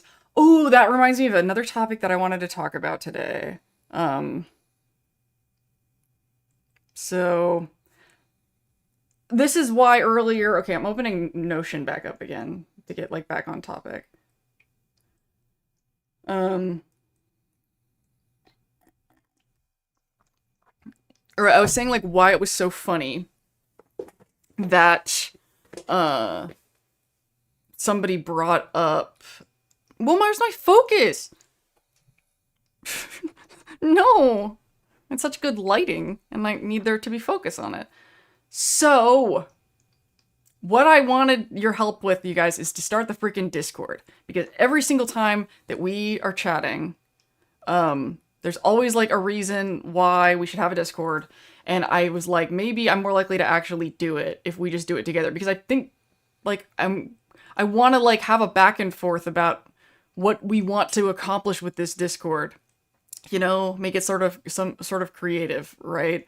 And, you know, to tie that together with what I was going to say about the Fallout 3 and the Fallout 3 remaster, somebody brought up in the New Vegas remaster, and how, like, there's, like, more evidence that the New Vegas remaster is indeed coming. So, that is related to the topic of, just me as a YouTuber and what I'm trying to accomplish and how I'm differentiating myself from other Fallout YouTubers is the fact that sometimes I want to shoot the shit about that stuff, but I don't want to make videos about that kind of stuff. It's just not what inspires me as an artist. And I guess there's YouTube posts that are kind of a space to talk about that stuff. I don't know. Posting on the thing, it still feels like stepping up on a platform and announcing it to my public, you know? And sometimes you just want to have, like, conversations about stuff where, like, one person isn't on, like, a pulpit. I don't know. I mean, I guess it's kind of like a thread or announcing a topic, but it's a different vibe. And I would like there to be a Discord for a million other reasons as well. And, you know, related to the conversation about, you know, people not, like, taking what I say for what it's worth, because I'm just a Fallout YouTuber and I'm not a clinician, or, like, I abandoned that path. I can't be taken seriously on that side. But I still want to talk about what I think about. Just, you know, just keep me contained where I can't do damage and be problematic. And Discord is a much more contained social space. It's not public. So what I was thinking is if we build this thing and there's a Discord and it's the Feral Cools thing, then maybe I will like post a link to it, like in the description, or I'll post it somewhere, and then everybody will have like 24 hours to, or I'll make the link like first 100 or whatever. I don't know. What are your guys' suggestions of how I do it? But like put like a temporary entrance point, but it won't be like public, and it'll be like we invite each other sort of thing. Because then in that space, maybe I would have a little bit more. I mean, I guess it's not really privacy. You can screen grab anything I say or do, but maybe just sort of a cool understanding that we don't do that. A smaller, more private little platform where there's less pressure and we can actually exchange links because we know that we're not robots and shit.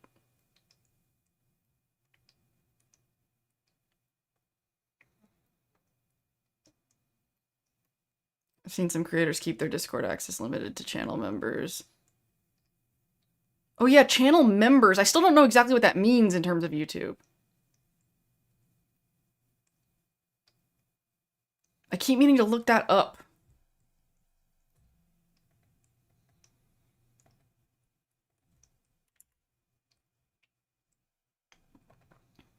Making a note of that.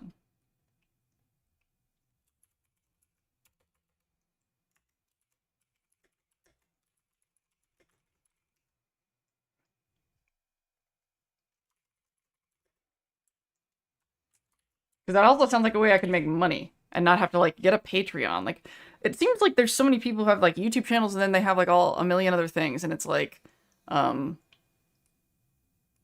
feel like YouTube statuses are pretty damn effective. I get a pretty decent amount of likes and comments. I don't really need like X too.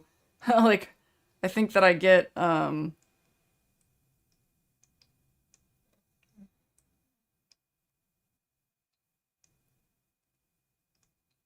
make a Patreon and post the Discord link in there for people who watch the channel there. And set a dollar amount. Whoa.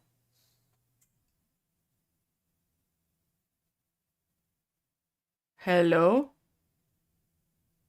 There was just like a big power problem. In fact, I might be on battery power right now. I'm going to look. That was not... I can't believe that that didn't stop the stream.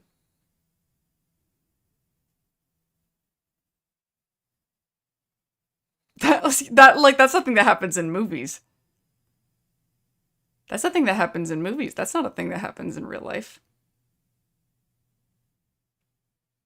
Actually, before we move on from this, I feel like I would like to recover some sort of log from my computer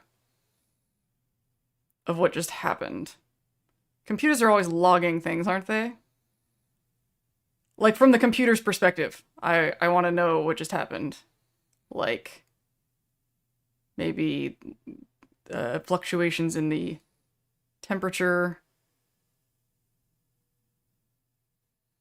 Like, this is the kind of thing I would ask every dude for help with. To be like, this is the kind of, like the sort of thesaurus thing that I was talking about, where like, here's a nebulous concept of the kind of thing that I kind of think I want this thing for the thingy thing, and then ChatGPT can actually like figure out what the fuck I'm saying. I think it's one of the most helpful things that it can do. I like Patreon and coffee. Buy me a coffee site. You can add it to your about page. Oh, I'm trying not to have so many things. How are people not exhausted by all of the things? Like, there's such a strong appeal of that YouTube and the posting is the same place. I can do shorts, YouTube, and posting all the same fucking place. That's nice. Like, I just wanted to scream and throw my phone out a window because when I post to the Lindsay's Fallout Instagram, I can't make it automatically go to the Lindsay's Fallout Facebook page. It goes to my Facebook profile. And I could not fucking figure out how to fix it. And I'm mad just thinking about it. I'm mad just thinking about it. Is my camera out of focus again? God damn it. Why can't focus just hold it together this... It is a known issue with the GH5 camera.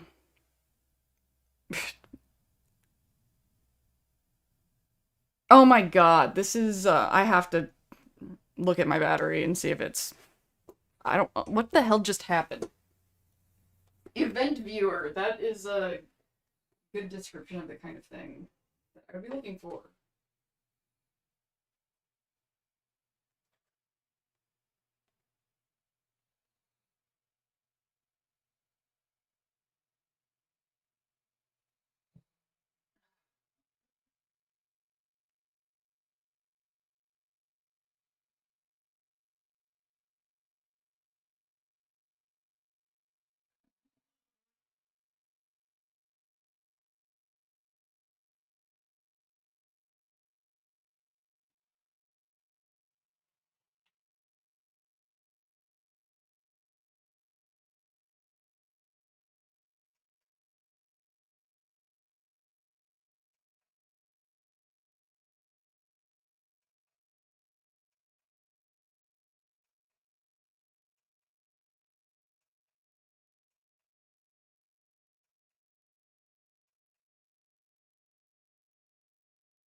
I honestly cannot tell. I can't tell if it's like... Because everything's plugged into the battery and then the battery's plugged into the wall. And then, like, I can't tell. It says, like, output, but since power's coming through it, whether there's power coming into it or not... Anyway, I think the only thing I can think of to do is to just chat for a little while, and then go back and look at see if it's still at 100% capacity. And if the capacity is going down. So basically I'll just chat with you guys for like 3 minutes. So if we go off the rails, somebody remind me. Archiata's here! But I have to check because I'm like, if it's running off of my battery right now because power went out. And you would think that the lights behind me... Basically, I don't know if it... I don't want to think about it if I don't have to think about it yet. We just had like a weird... For those of you who have no idea what I'm talking about, we just had like a little brownout flicker power issue in this room. And I don't know if we are currently sucking down my backup battery power right now or not. Because I can't...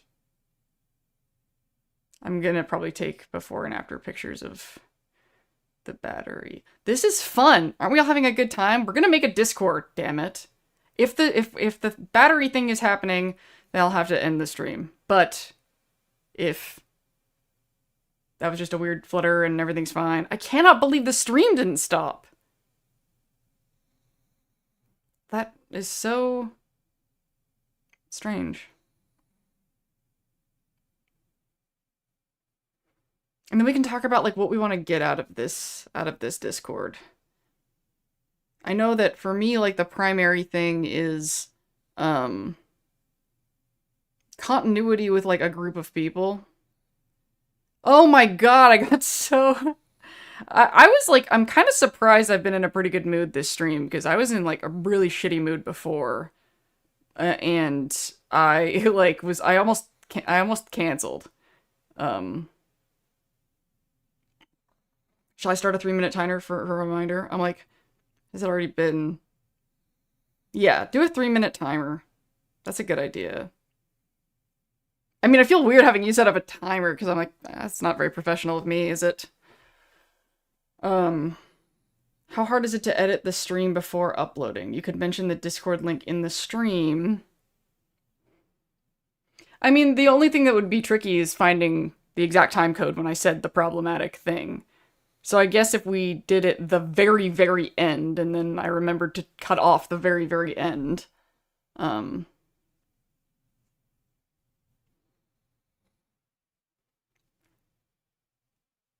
Yeah, I mean, that's well, actually, this part behind me here, I don't think those flickered. So, and those aren't connected to the battery. Those, the lights behind me. So we already know another part of the house. The thing is that outlet dead? I don't know. The outlet that all of this is plugged into. Um, exchange Discord usernames, maybe? It kind of seems like the most efficient way to do this is to put it in a status, like on the like front of my channel, like a post, and then the link will be on there, and then you guys can exchange whatever other information you might want to exchange in the comments, and then like I'll leave that post up there for 24 hours and be like, okay, whatever you guys want to get done under this post, and like and or if you want to make sure that I have your name so I can add you as a friend, or use the link in the Discord thing. And then as soon as everything that needs to happen happens as a result of that post, I will delete that post. I think the empathy video was my favorite one. Really? Your favorite one so far? Me and my pals had a lot of as to the Discord. I see a lot of creators put in the description. Yeah, your comment was the one that had your friend who said all that stuff that like I wrote a freaking essay. You know, like that was sort of I don't want to. I'm trying to choose my words carefully, because if I say that was irritating, it makes it sound like you did something wrong and you didn't. Like, I wish it went without saying when I say that something is irritating, I'm telling you about me, not the way that other people should behave. But like, it totally changes the way that I would respond to what your friend said, or how I would feel, or how it would fold into my meaning-making map, knowing that, like, that's not a comment that they put under my video. That was something that they told you, that you thought was interesting and wanted to share with me to see what my thoughts were on it. You know, so like, that person didn't come into my comments and say, this is something that a therapist or somebody should be talking about, not some YouTuber. Like, if they'd said that in my comments, that'd be a dick thing to do, but they didn't, you know? And, so my emotional response wasn't like, but that's kind of why I got, I guess, kind of shitty at the end of my response when I said something like, I don't want to hear this person's thoughts on me. Like, in this video, I talked a lot about opting out, right? The idea of, like, you can't care about everything on the earth. So when you're judging, like, who it is that you're going to care about, you know, favor the people who have shared interests with you, right? Like, it's basically the thesis of the video. And so, if somebody, I feel like this is so obvious, I'm not even going to insult people by putting it in my house rules thing. But something I've noticed is like, oh my god, a second a person says this, you know, blocked, they're gone. Is anything in the family of, I lost respect for you, or I can't respect, you know, anything that basically, if they tell me straight up that they don't respect me, then I'm not going to respect them. It's like, I don't have the energy to respect people who don't respect me. So like, I'm almost like, oh, well, that makes that easy. My brain won't even process the rest of this message, because I have my brain energy is precious, and if this person has no power over my future whatsoever, and they don't respect me, they don't exist in my universe. They're just gone. So, like, I love respecting people who respect me, but if you're gonna straight up say that you don't respect me, then screw it. So, like, you know, so the thing about what your friend said is, very much questioning whether, like, I should be listened to on these topics at all. And so I'm just like, well, if you're questioning that, then fuck you then. Like, I'm not that powerful, you know? I'm just so inconsequential that, like, I'm so inconsequential, my numbers are so low, my cultural impact is so minimal, that if you're having that conversation, what you're basically talking about is suppressing and silencing me. You're basically like, because you can't really have the you shouldn't have a platform argument if I have no fucking platform. I don't even break 6 digits ever. I am inconsequential. So if you can look at somebody as inconsequential as me and still go, I'm not sure if you should be talking about this, then you're mean. Then screw you, you know? Okay, perfect. Battery check, thank you.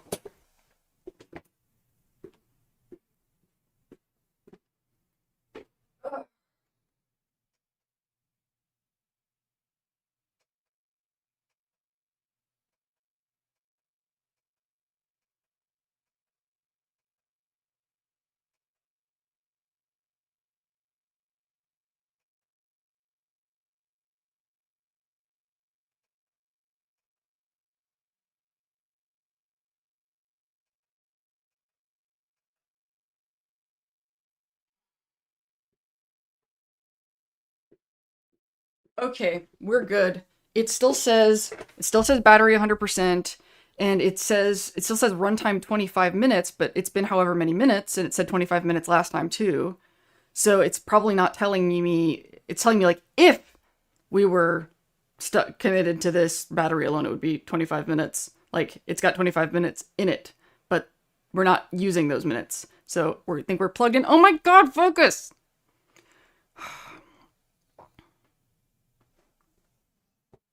We're doing great. Honestly, we are doing great. I don't know why I'm being hard on myself. That was like for my autistic brain, having like a weird power thing happen in the middle like that, I think I'm handling it pretty well. Pivoting and making decisions. Do I need a break? Oh, we are at the 2-hour point. I probably do. Okay. Snack time? Maybe it is snack time. Okay, I'm gonna think about that while I'm walking away. Should I change the icebreaker question? Let's change the icebreaker question because, in honor of the making the Discord. So, edit.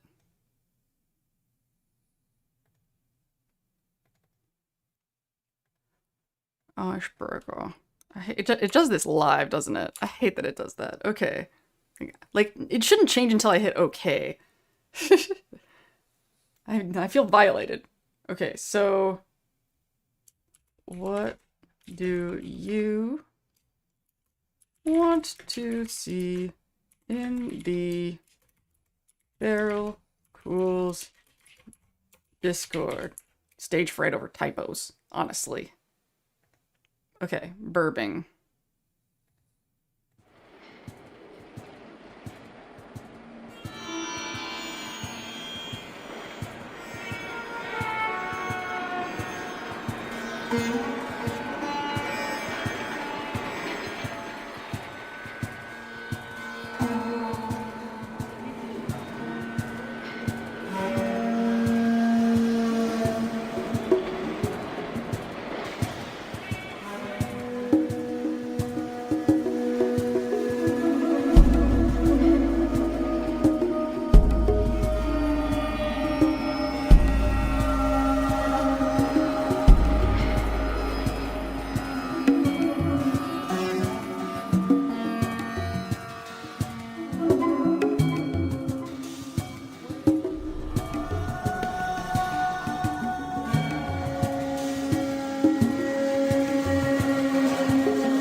I am back, and I ate a thing of yogurt really fast, and I'm pretty proud of myself.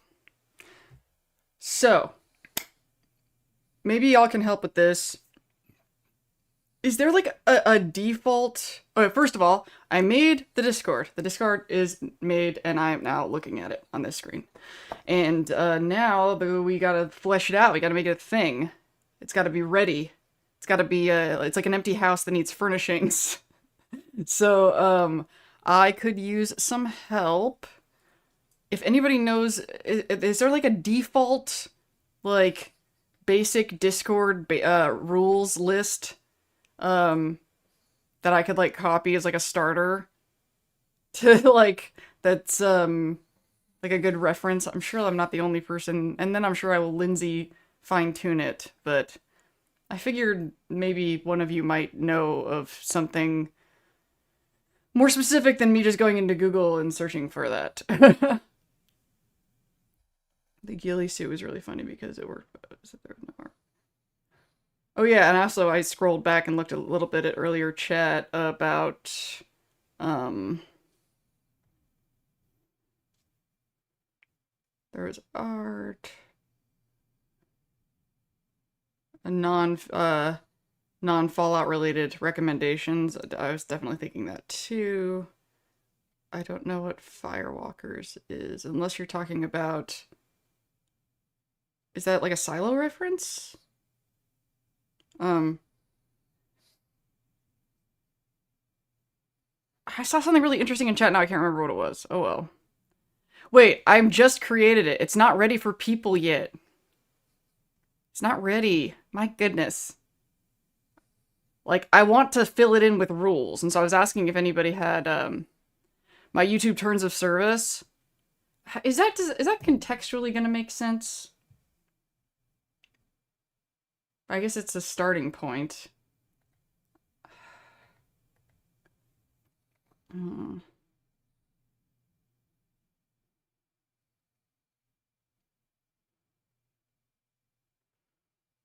Welcome rules, announcement denotes. How am I so pathetic that I'm already this overwhelmed?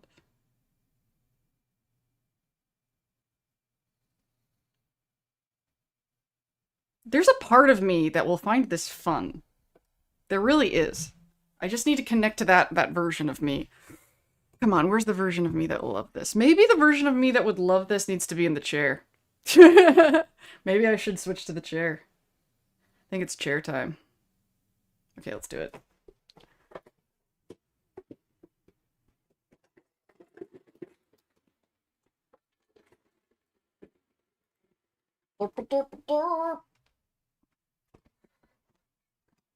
Alright, chair Lindsay. Not quite glasses Lindsay, but comf levels. Comf levels have increased. Do not coordinate financial scams or sell Discord accounts assets. Age limit. All users must be at least 13. Yeah. And somebody's between the ages of 13 and 18. Don't tell me, for the love of God.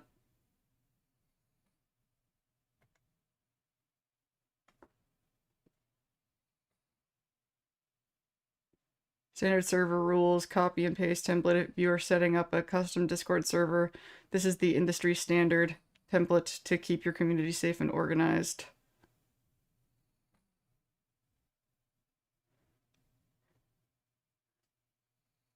Cool. Well, we just had not a lot of chat and then like a whole bunch came in at once. Where are you seeing that that list? Like, is it like a webpage title, standard server rules? Like, what page are you on?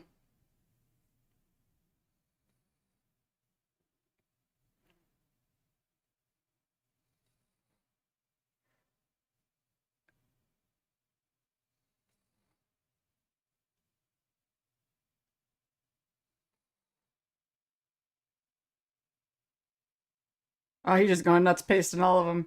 I think I more meant like I could Google a really specific page, but like not, you know, I didn't want to just generically search Discord basic rules, but if there's actually a Discord official page.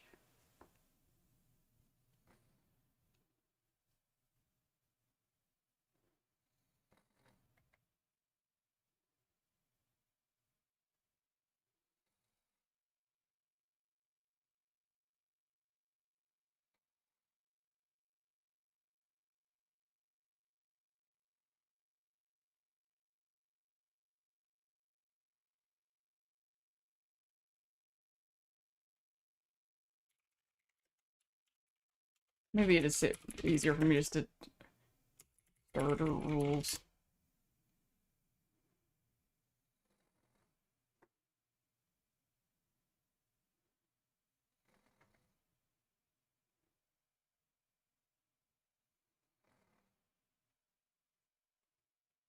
Oh my god, these are so long!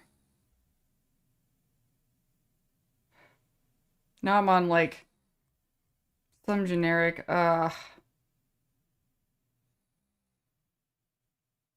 hate this. This is so much work already.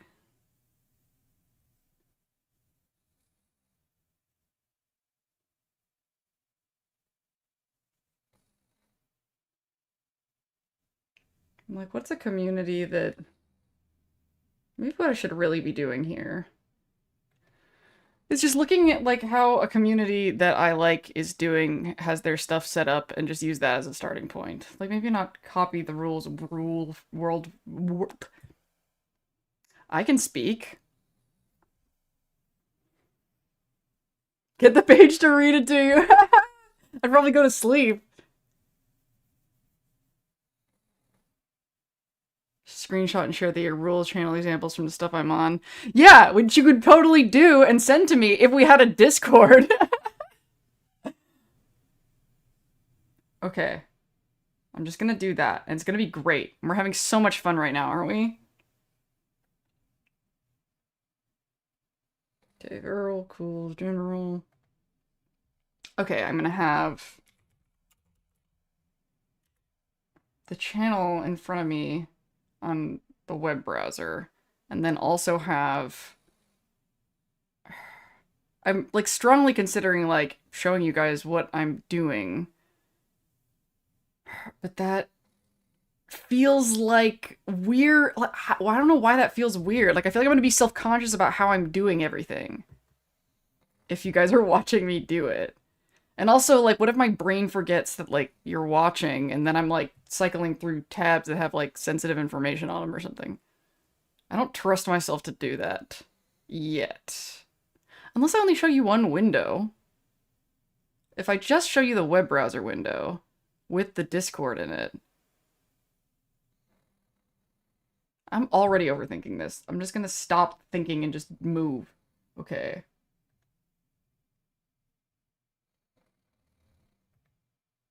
I can freaking do this.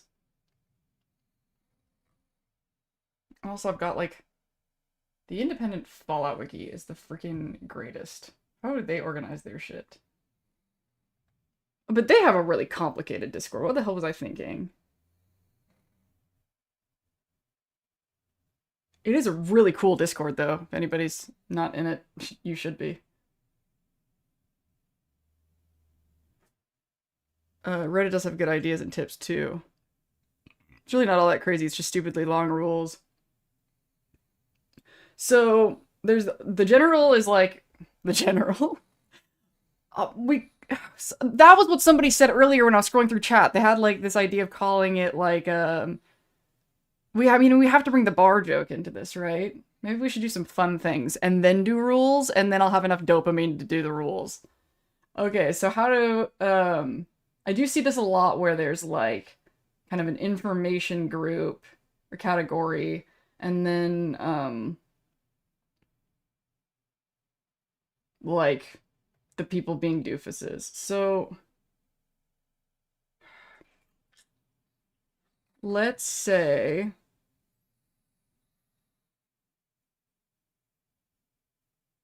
It's like, you always want to, like, give it, like, cute names, but then you also don't want it to be hard to understand, right? I mean, bar seems like, obviously, the general... General bar is pretty funny.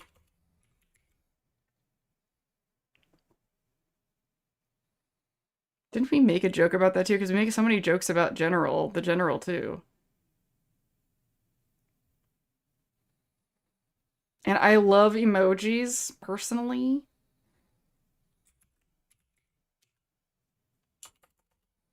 So I'm gonna want to put emoji bullshit at the beginning of every channel name. And since it's mine, I'm do what I want.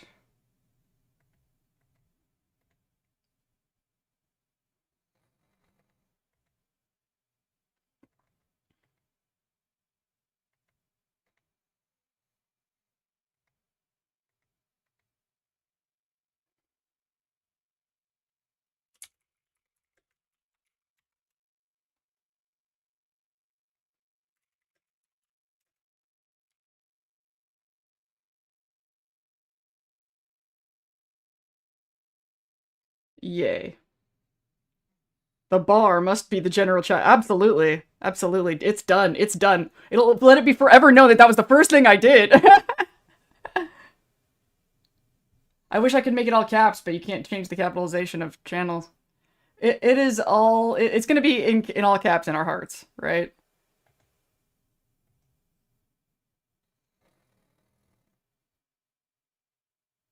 The Mr. House is the thing. I already have a Feral Cool thing that I was already kind of working on for the main thing.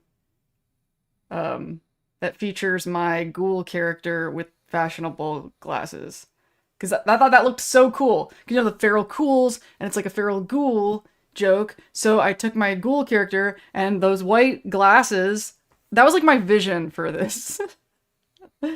You'll see it when you see it. It's, not quite the exact formatting that I want, but as a concept, I had a plan, I had a vision.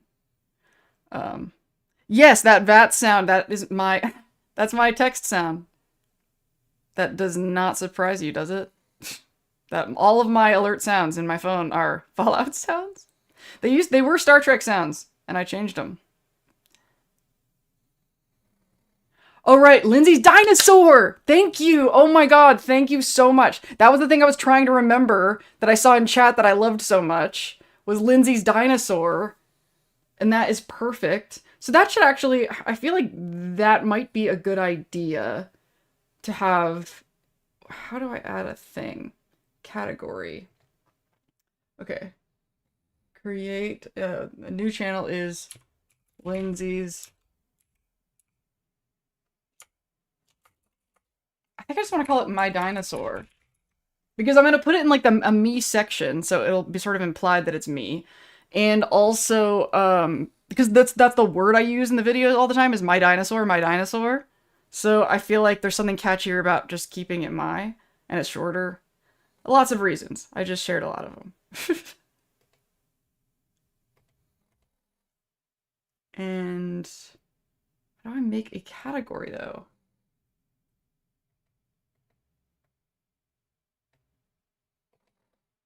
Create category. Okay. I'm gonna call this section from the dens. Okay, so that's a category. And that will go at the top. At the top, I said. Obey me, robot slave. Oh, I have to actually put an emoji of a dinosaur because I can't help myself. This is happening. You can't stop me. Okay. Little T-Rex guy.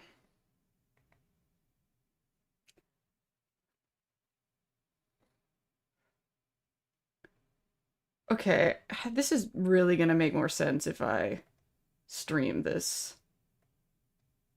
How am I gonna do this?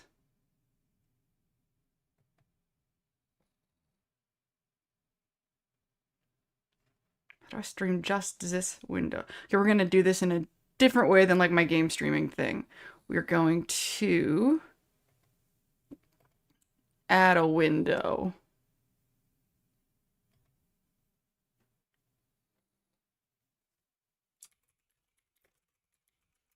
This is just starting to feel rude.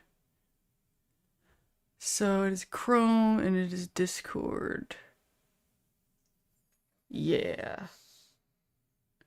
This is working. But the text's so small, huh? So...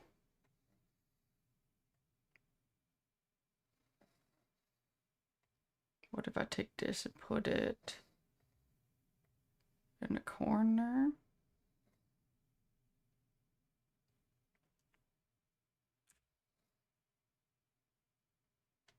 Now, the thing that always screws me up when I do this is forgetting that I can't, like, resize the window without making weird stuff happen. So... maybe a little bit more narrow than that. And then scooch it over.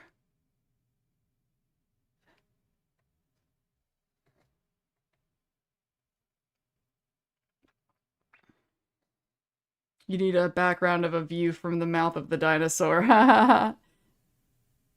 Yeah. Why don't I have an angle of that?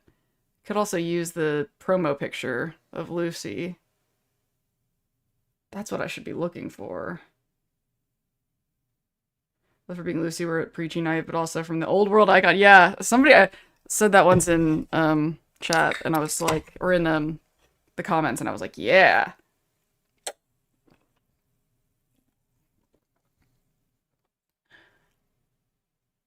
You know, I was just thinking about it. In 76, where the ghoul hangs out, there's tons of Deathclaws, right? I wonder why he's still scared of him, right?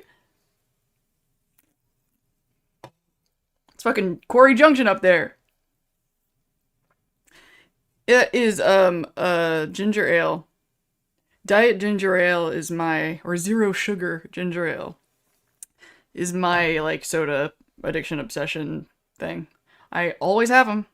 It's actually kind of just recently made the call to get the smaller cans because it's really the fizzy that I want more than anything, which is it's so funny because the fizzy is great for like ADHD dopamine, but I hate it for like actually drinking something with a meal. So like I never get soda like with a meal, but I like having it as a side thing in other contexts. And it's not thirst quenching at all.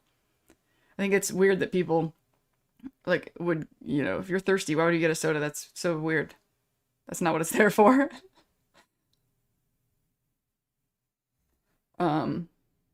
Canada Dry, yeah, liars. Go to your user setting and scroll down to the better Discord section, click themes, and then click open theme.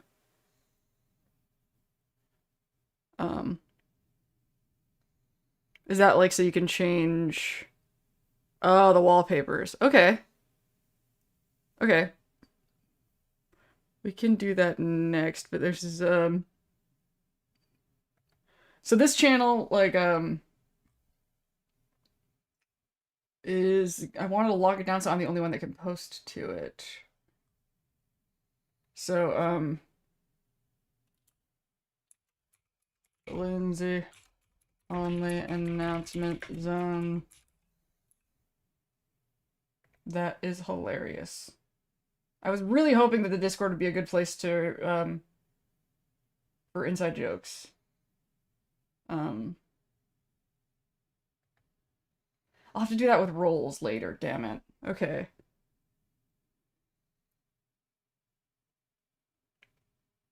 Can I do that now?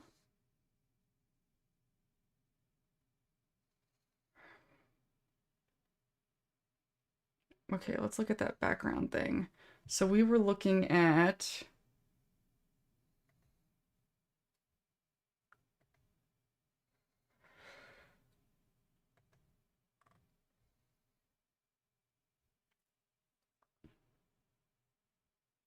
thinking.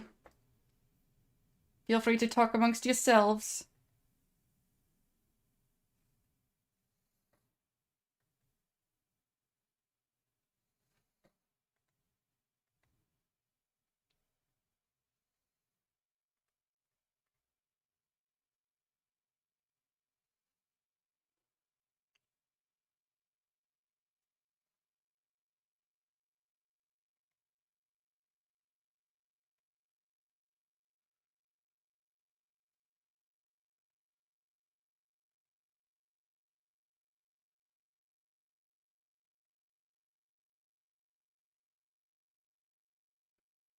Server owner, that's me. So edit channel permissions.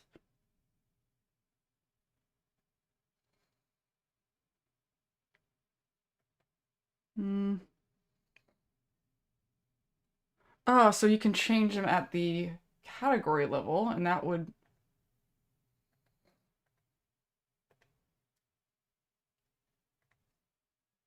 permissions.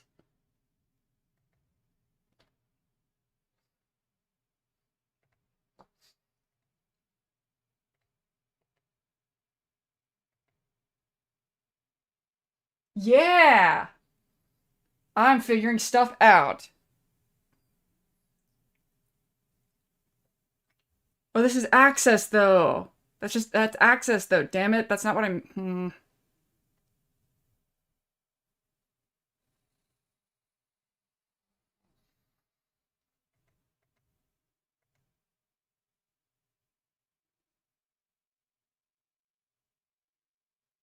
I could have been a Yinzer. I was born in Pittsburgh, Pennsylvania. I was really close. Okay. Roles, members.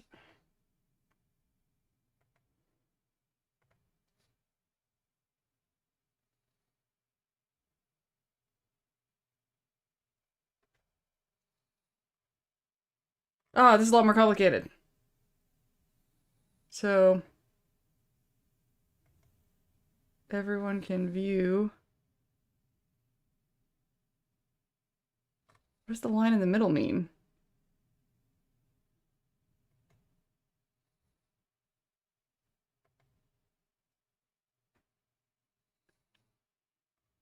I'm resetting because I'm clearly like don't know what I'm doing.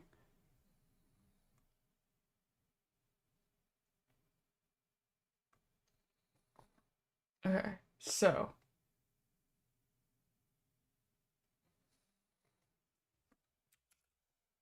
is there like a podium for this? I don't know. Stage. Announce.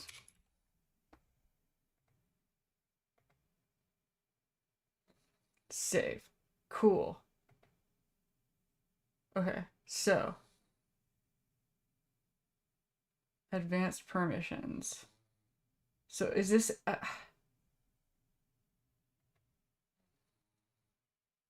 am I controlling this category or controlling general?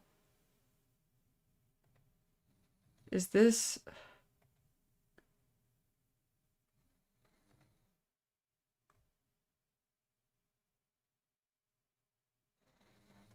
Okay, so it's not a private category. It's either a cross for a no or a check for yes. The line is the divider. But it's something that you can pick though.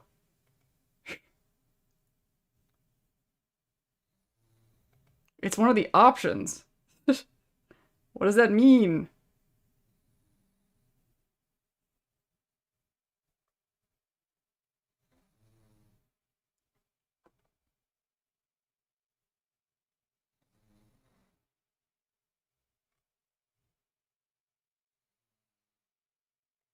I don't understand.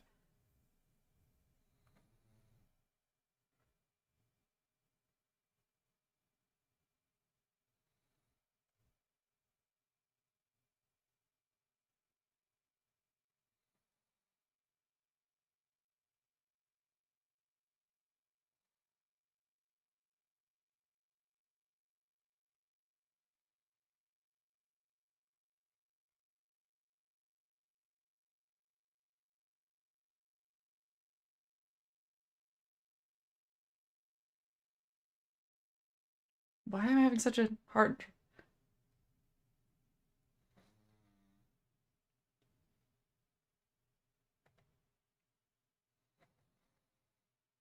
Yes, everything is... I guess it inherits the default, but...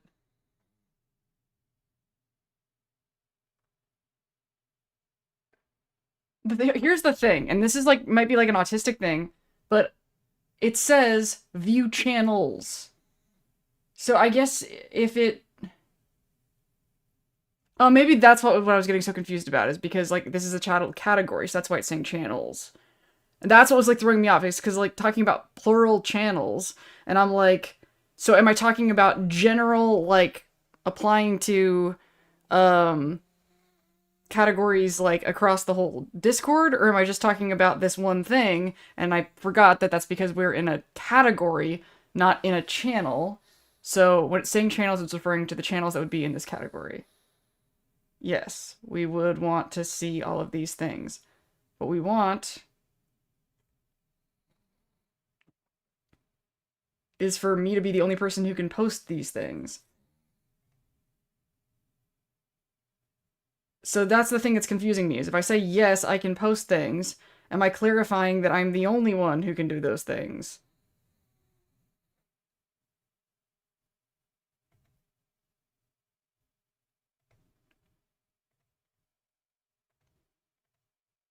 This feels like not... This feels like such a weird way to do this.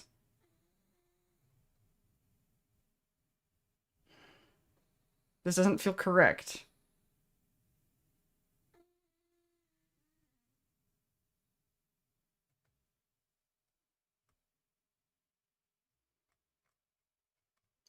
Because I just want it to be like I'm the only person that can post anything in any channel in this section. This feels like a lot of boxes for me to have to check. And this isn't even, like...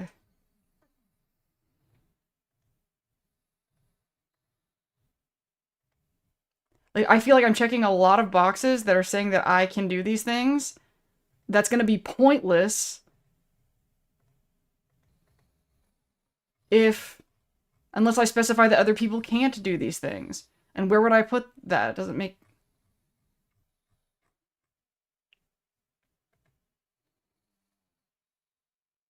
So, yes, I want to be able to see the channels here. But...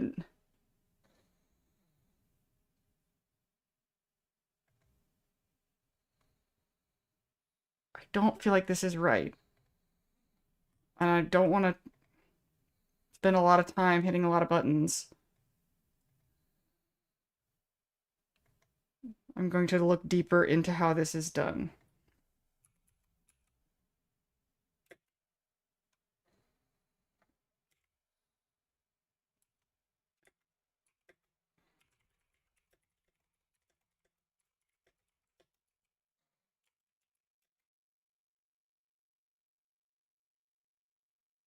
Maybe I think more clearly if I took another BRB. Hold on.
Just as I suspected slash hoped, it was really just 2 boxes, and then like everything else just falls into place. It was just these 2 for everyone, and then because I'm the server owner, it just automatically made me green for all of the things that everyone could do.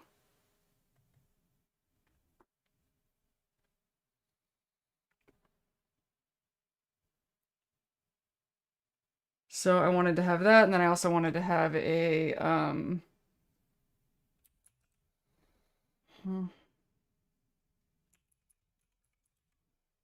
already have the announcement one as the main thing. For like...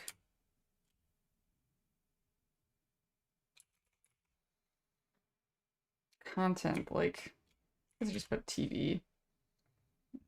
But what if it's not a video? What if I release a thing that's not a video? Damn my autism and my need to be accurate.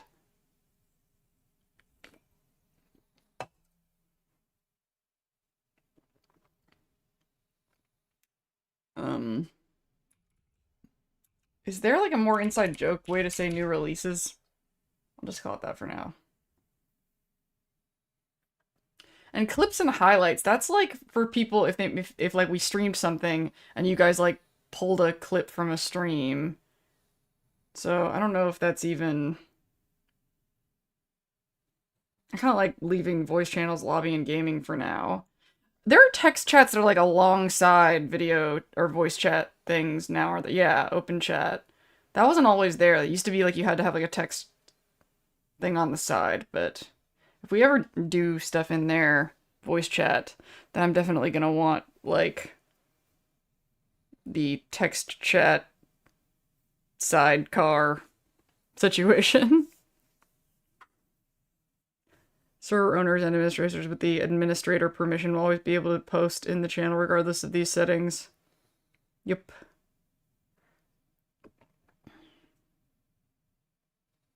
Yeah, and I know things people are, I feel like my brain will not be happy if, there aren't, like, just certain foundational things. I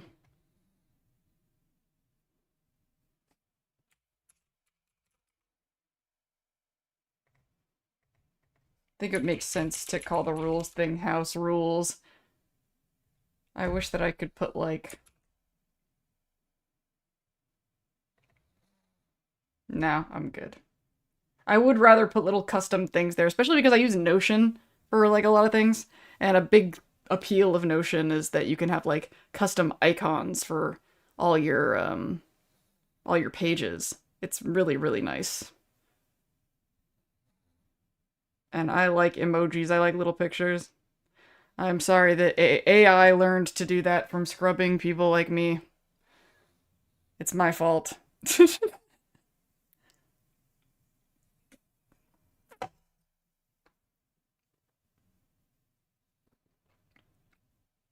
Damn it, the new releases thing should have a, like, I feel like I have that association so strong.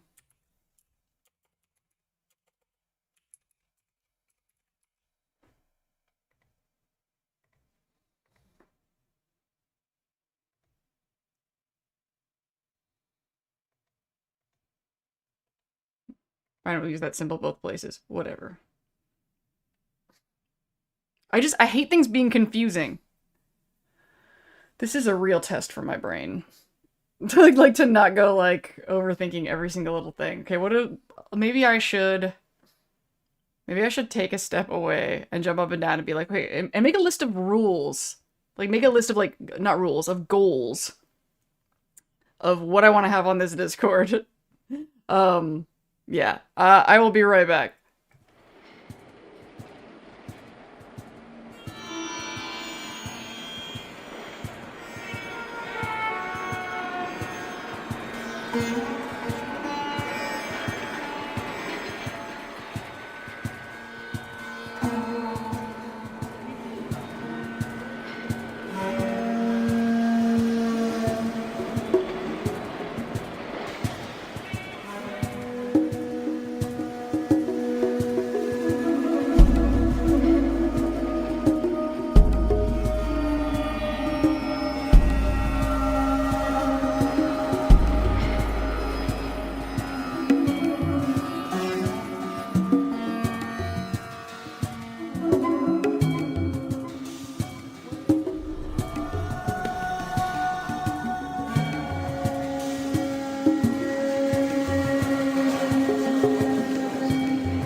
The Yes Man idea is amazing. Amazing. I am going to actually put... I'm going to make up that category right now. Right now. Well, not... I can do things. Have I already forgotten how to make a new category?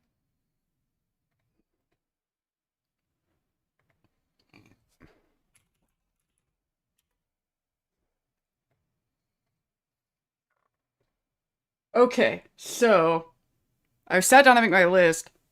First of all, I think I have the idea, the winning idea. This is what we're doing. So once all the channels are in place, then I will create a link and I'll put the link to join this Discord in the description of the VOD for this stream. So if you are watching this stream, and you check the description and the link is still there, congratulations. Maybe they're still, maybe it's still available. I'm gonna leave it up there for a day. So everybody who is here and listening to my voice, you now know where to go to get the link for the thing. Aren't I a genius? How easy does that make this? Benny and the Jets!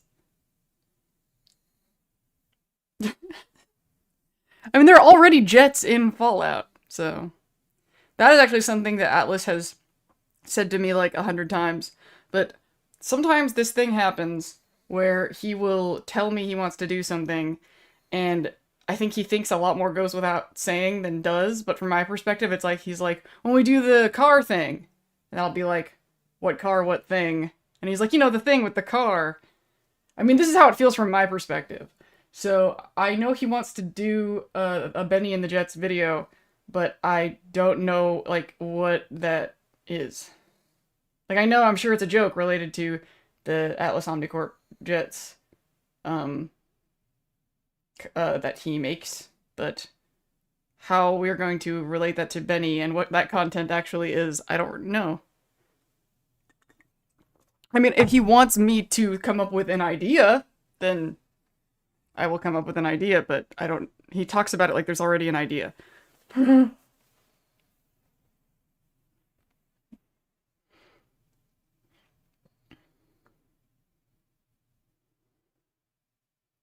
All three of my YouTube channels opened at the same time, yeah. Alright, so this is what happened while I was on the break thing. So I took the... I think I told you guys I used to have a Discord called the Echo Chamber, but the rules in there, I thought, oh, well, that's a good place to start from for the rules, but they were really, really long, I think, because we were looking at all those other lists and how freaking long they are, and I was like, come on, there's gotta be a way not to do that. And so I took that into every dude to collapse it into the basic points and make it shorter, and also basically remove anything that doesn't apply to this channel in comparison to the other one. So now I just need to make it pretty. Because you can't really make things... Like, I really like using... like, anything to make it look prettier, you know? I feel like I want to be listening to music doing this, but I don't usually do that, because I'm sure you guys are, like, listening to your own music. Normally I just feel like I'm talking enough that I don't need any more. I feel like I want music for this, though.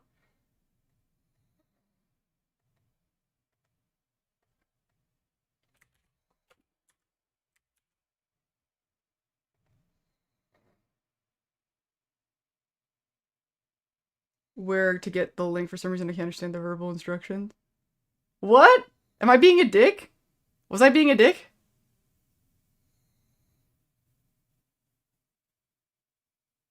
In the description for the VOD, do you not know what a VOD is? Or do you not, like, it's totally fine if I'm being, did I word it weird?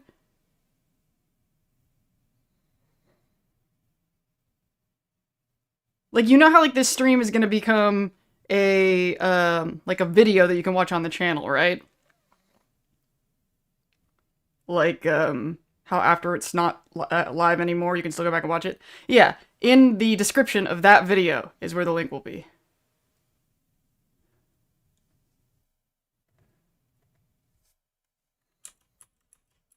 Or is it this way? Or is it better this way?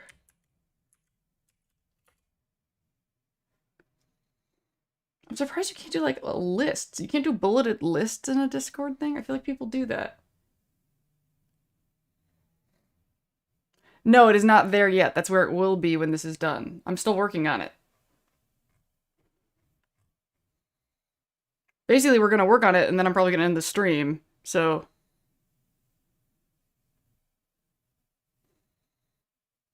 basically, I'll get these basic things set up, plugged in.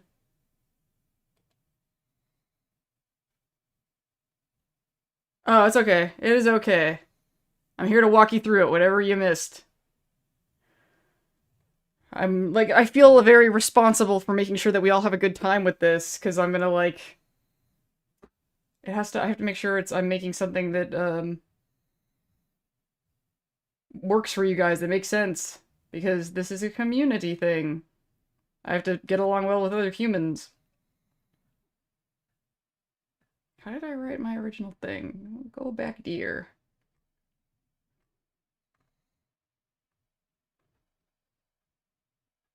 Ah, I didn't have a bulleted list. I'm so surprised that you can't have a bulleted list in Discord. I will look into this for 5 more seconds, and then I will get over it.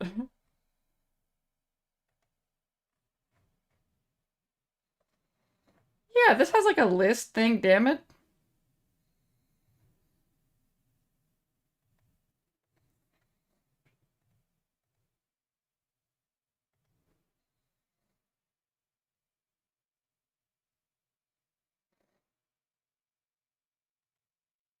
Okay.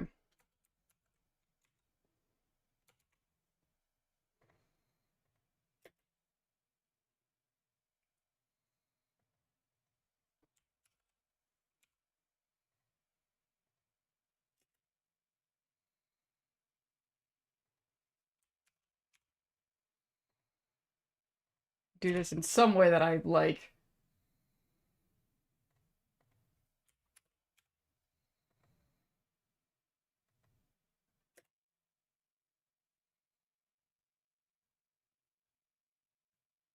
You won't miss it.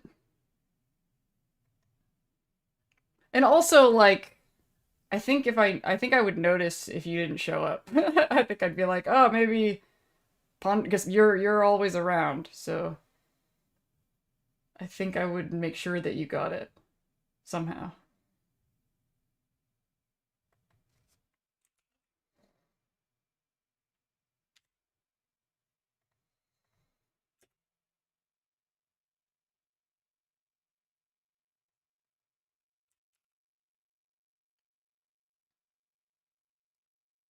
I feel like I'm also gonna want a channel for like, um,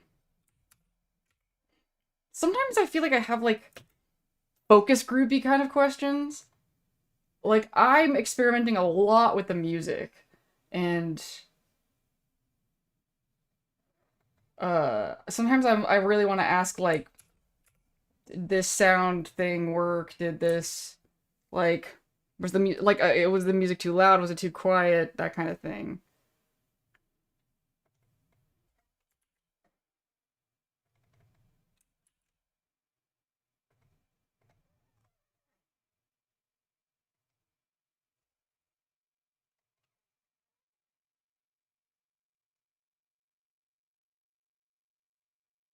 I see you once you send the message, Discord will automatically format your text into a clean bulleted list. Really? Really? Oh, to create a bulleted list, is there type dash or an asterisk followed by a space and your text. Ah, oh, gotcha, gotcha, gotcha, gotcha, gotcha. Okay.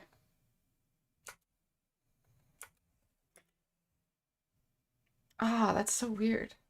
I mean, not what you said. That's cool. Like, I thought it was something like that. Um,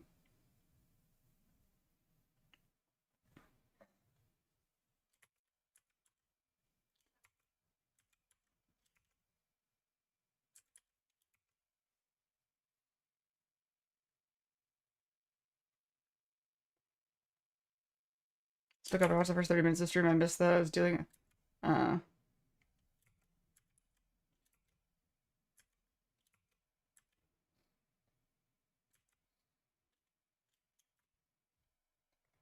And I don't really have moderators yet, but I will, I guess.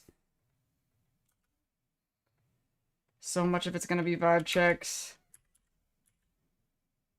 Even with autistic people. We still vibe, we just vibe differently.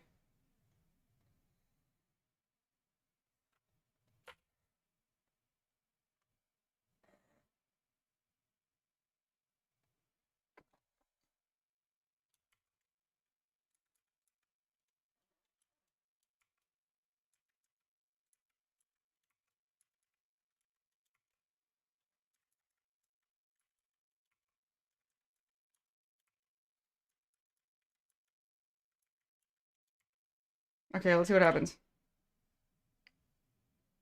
Okay. The asterisk thing didn't work. I guess maybe dashes instead?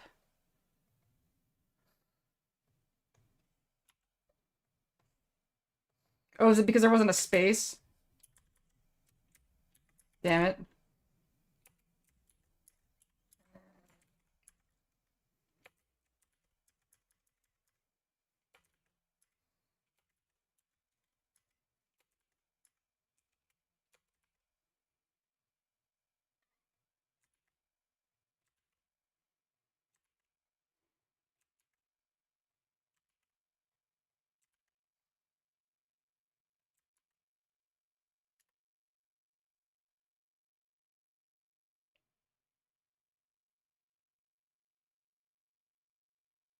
That was a dumb idea. Doesn't look good.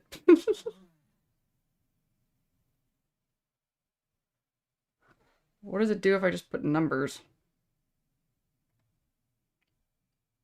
Does it become a list?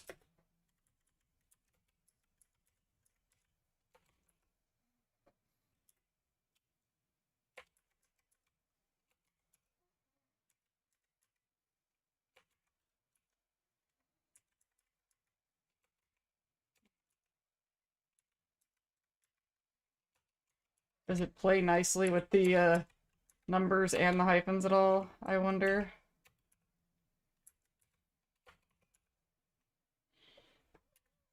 Why am I like this? No, they just turned the whole thing into numbers. Fine, whatever. No, but some of that doesn't work for all of them, though. A lot of them are...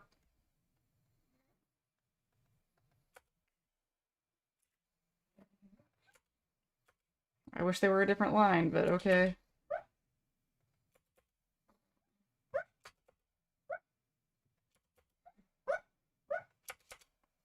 Don't want to do this for the rest of my life, even if it looks like I'm damn hell-bent sent on doing so.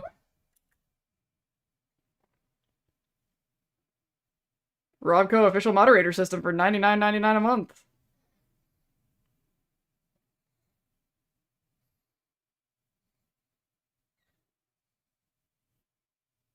Man, I feel like if we had different bots for different things, they could all be like, one of them could be Yes Man, one of them could be Codsworth, one of them could be Curie. Well, I guess not Curie, but...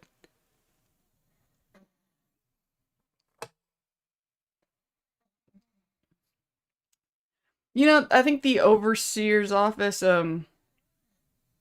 let's cross that bridge when we get to it. Right now, let's do the foundational stuff of, so we have a house rules thing. Cool. I'm sure I will make a million more sweeps, but now I'm satisfied. Let's look at, like, basically, once we have a moderator team, I think that might be a good name, but I wanted to make sure we have a list of, like, where activity is going to start right from the jump. So, let's see, we already have general bar, clips and highlights I don't think we're going to have, so... At least I don't really see a reason for it anytime soon. We have a general where everybody's gonna dump out. What is some stuff that people have mentioned before?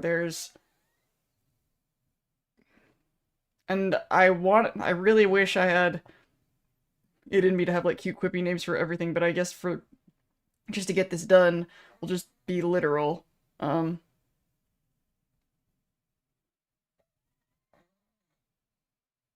Yeah, I love Notion. I wonder if I've seen those same videos. So I have, like, we're gonna have announcements, we have rules, we have where I'm gonna post, like, if I just posted something new.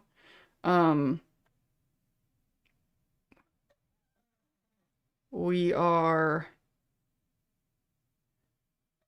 Oh my god, why do I keep getting tempted to want to take more breaks? I just took a break.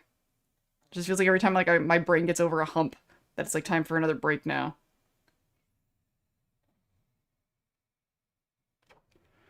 But, like, there were a million things that we just talked about, and I'm drawing a blank.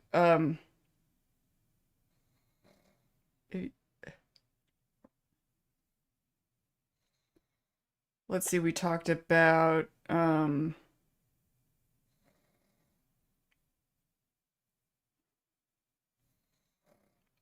feel like it'd be, stop thinking and overly deciding and just make fucking move.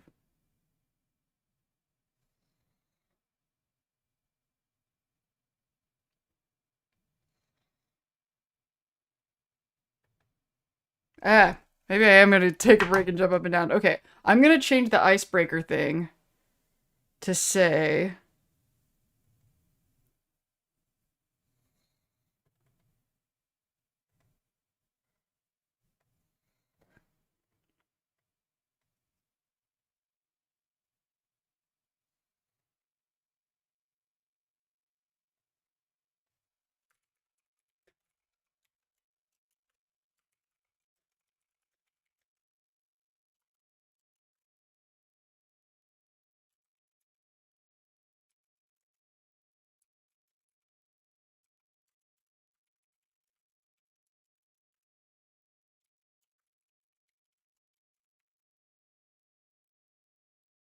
Okay, I'm gonna hit a BRB and jump up and down for a second, and I'm gonna have this on the screen for you to stare at it, and for like a couple minutes, and then I'll be back, and then we'll knock these out, and then we'll be done with this.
I just realized something, like, that I was doing subconsciously that I didn't realize that I was doing. I was, like, making this, like, not fun for some reason. Like, having this, like, I'm doing, like, a duty sort of, attitude. And I realized, I'm like, nobody's rushing me to finish this. Like, I don't know why I feel like I need to do this faster. Like, where did I get that idea in my head? It's not even particularly late. Everybody knows that the link's gonna be in the thing when the stream is over. I've just realized I'm putting a lot of... Like, I think that, I keep wanting to go take another break because I'm, trying to escape this imagined pressure that I'm putting on this stream. Um, I'm just gonna scroll up and, like, see what you guys said about the things. I don't need to, like, rush to... I don't know why I was doing that.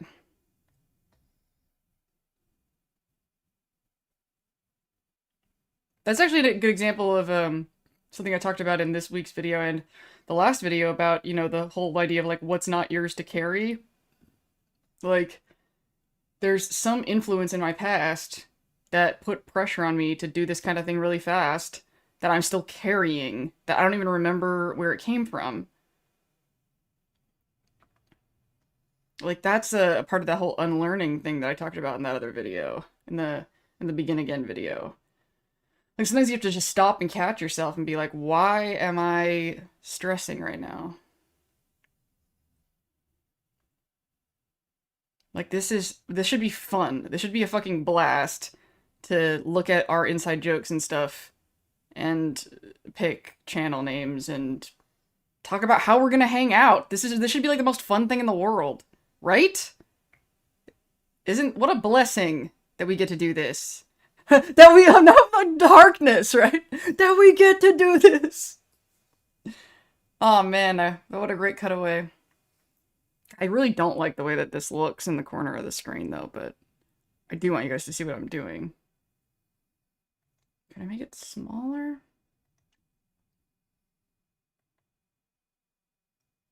Maybe I'll not hate it so much if it's... Like, I like it on my monitor that size, but I guess it doesn't need to be that size.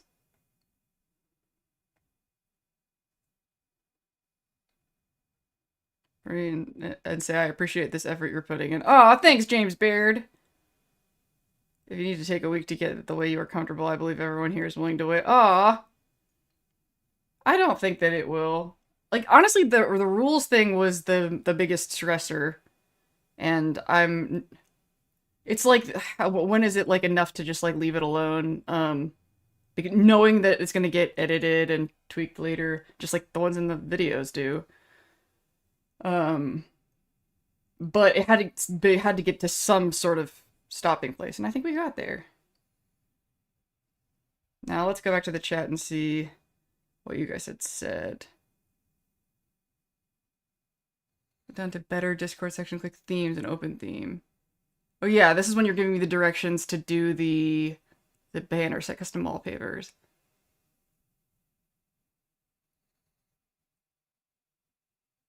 User settings in Discord. Is this something that we can do?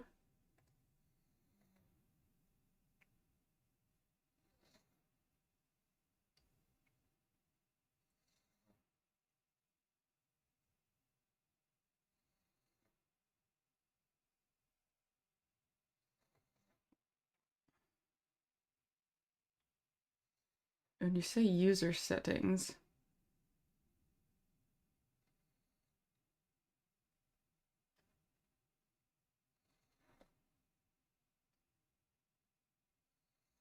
I feel like I'm missing steps here.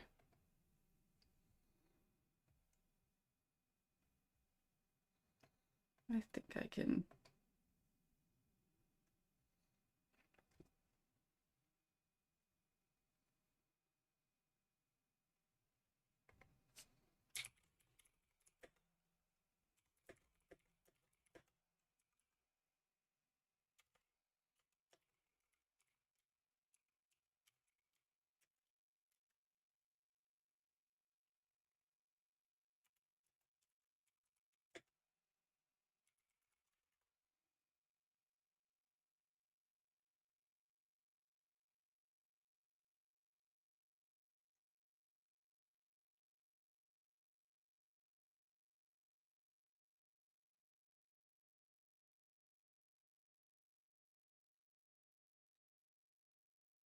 So we can still get themes even without, like...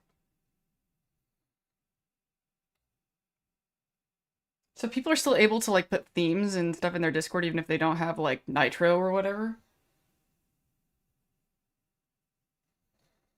I don't know if I'm gonna set up this, better Discord themes thing tonight, but I will in general. I just don't know if I have the neurons. I don't know if I have the dopamine left to learn a new thing. Always in a good inside joke, especially when you can increase the entendre multiplier like that.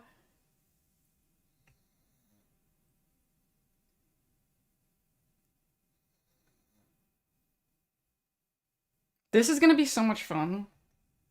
Okay. So...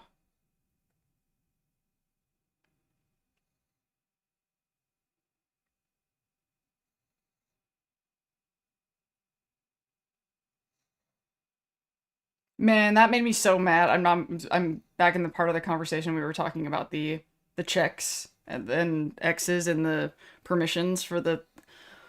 Oh!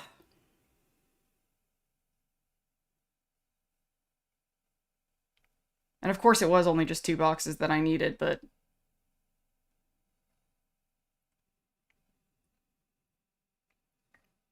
Maybe I scrolled back too far, but I feel like you guys were talking about channel ideas that far back too. Hmm.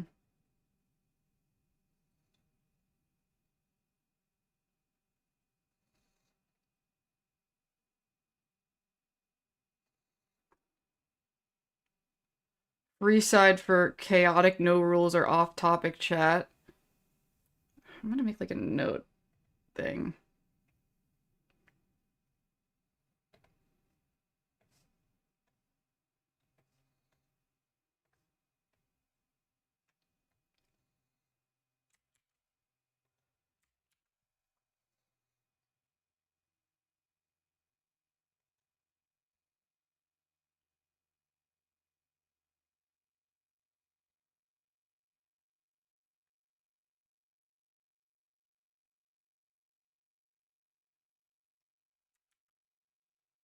There we are. Now I'm starting to find the stuff that I could have sworn that I saw. Um,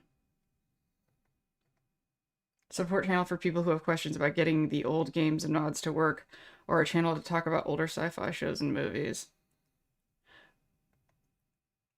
What I'd like your guys' opinion on, if you can think this direction, is like, what are the kind of things that have happened in the past that have made us stop and go, oh, we could have a Discord? Like, I feel like that's like the stuff I want to start hoarding. There's energy that's trying to release somewhere that has no deposit. I know something that immediately comes to mind is link exchanging.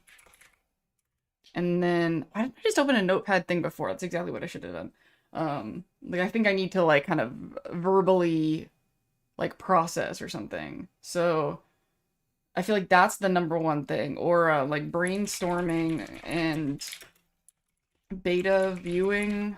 I don't know what wording is the best here, but I'm gonna keep scrolling, though.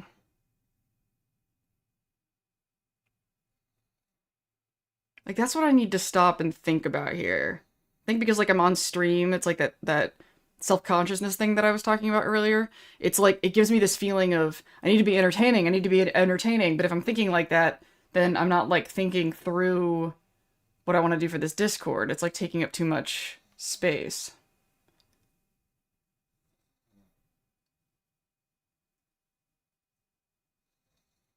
It clogs the neural arteries, and the ideas can't get through. Okay, Archiata also put her... Oh! So I will be able, or why did I say her? I don't even actually know if Archiata is a her or not. That was just an assumption. I don't know where that came from. I'm sorry. I'm a bad person.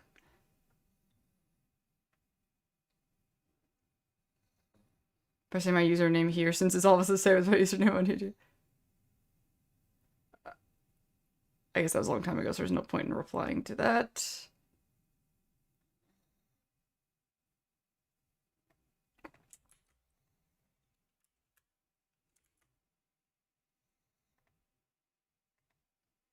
It's hopeless. I have completely trashed my internet safety like forever. Like everyone knows what the fuck my name is. Everybody knows where I live.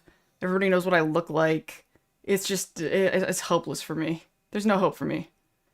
It's just luckily I live with a big dude that people are scared of. So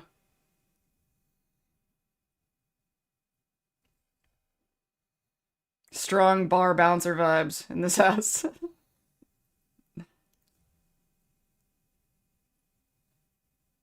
You don't know where I live? I live in Portland. I live in Portland, Oregon. It's out there.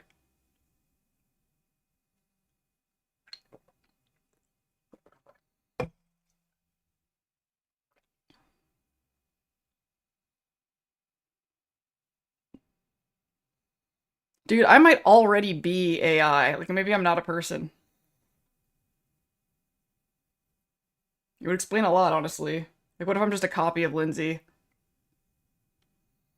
I haven't thought about this extensively. Actually, probably less than you would think. I'm more like I'm okay with it. Thousands of people named Lindsay in Portland. Yeah, and I barely ever talk about my last name, so I don't even use my last name on my like official website. And that's not even for my safety, that's out of spite.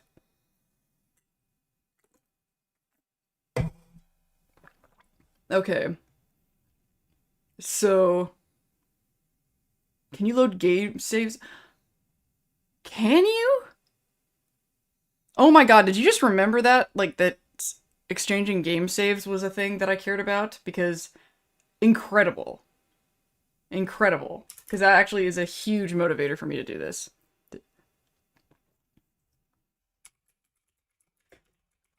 Oh my god, and then it goes into like me needing y'all's help in on videos. Well, not on videos specifically, but just like on content. Because there's a line, y'all know me. There's a line that I wouldn't want to cross because if I'm not paying you. But there's also just some things where it just feels really organic to like the public if they would already have this like game saves. Like you're all playing games and you're probably saving your games. So why not send me those saves? Why not? It's not like um I just don't feel that exploitative asking for your saves. Okay, has anybody here watched Syphil and Ollie? What I'm thinking of now is hilarious. Task paralysis and demand avoidance are also totally okay too. Yeah. Executive dysfunction is normal and okay. Oh yeah, and I didn't even tell you guys. I found out that I had the meltdown situation and the kind of burnout. It's been kind of a rough neurochemical kind of couple weeks, and I found out that like meltdown incident happened literally the day before my med increase. Like, speaking of earlier, I was talking about like the biggest problem with my autistic brain not seeing that things connect and things are happening at the same time. Like, no wonder I was so burned out. I had the meltdown thing, which would have screwed me up anyway, and I was increasing dosage on like amphetamine medication. So that probably explains a lot of the kind of exhaustion and kind of weird stuff that I've had going on. And I was like, wow, I really need to not be so hard on myself because that actually makes perfect sense that would have made me weird. How to get them to me, the saves, yes. I don't know. I know you could send files that size in messages. Whether you can post them to a community, I don't know. But I know that Kiwi sends me saves just attached to Discord messages, even without, um, uh, Nitro or whatever. you want to taste it, and this goes over Lindsay too, you can get chipped ham by the pound shipped to you from us. Like, wow.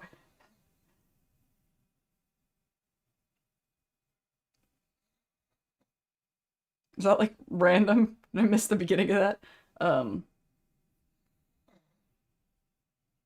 but for now, let's just look at what channels that we want to divide these into.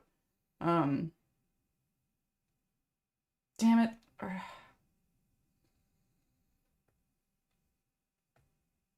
me see if every dude has a quick answer. Like, save photo.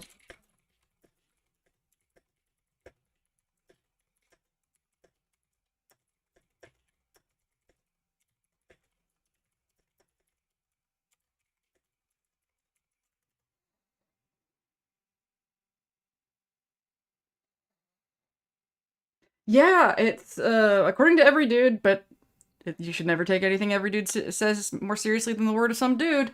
That generally saves are small enough files. Like if you were sending me a bundle of saves, it would probably have to be like a Discord. Um, but if it's just like one save, you can probably just like attach it like the way you would a picture. I think that that should be fine. So maybe we should just have a channel.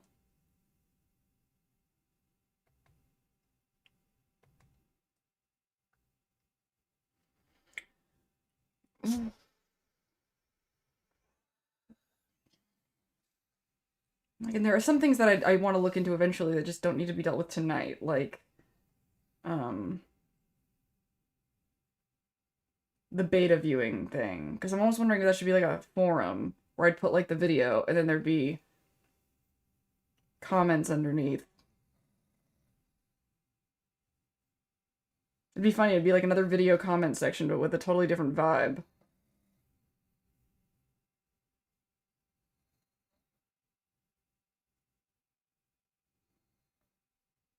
So let's just do, without thinking about it too hard, remembering that I can change this to whatever I want later.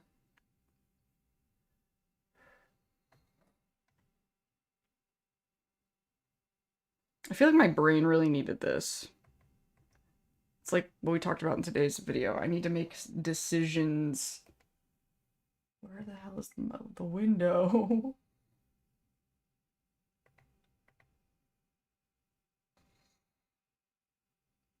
Freaking out. Where is the window?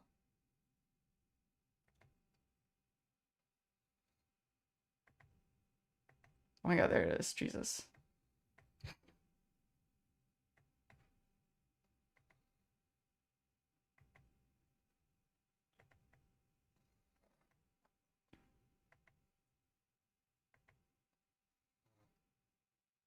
I just got off Concerta. It took me so long to recognize it might be part of what's wrong with not helping in med cocktail and waiting for approval for next step. Oh, it's so impossible to judge the meds because of the other like what I always like end up talking to my doctor about when we're trying to figure out what I need because I'm like there's always just my brain is operating at such a level of intensity that there's like always something going on.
Hmm.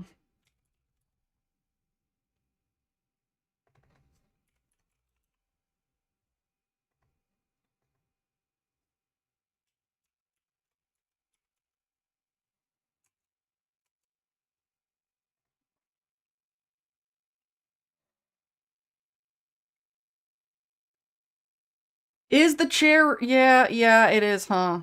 It's because the chair's so close in depth. That actually makes sense. Because then the focus doesn't get too far away.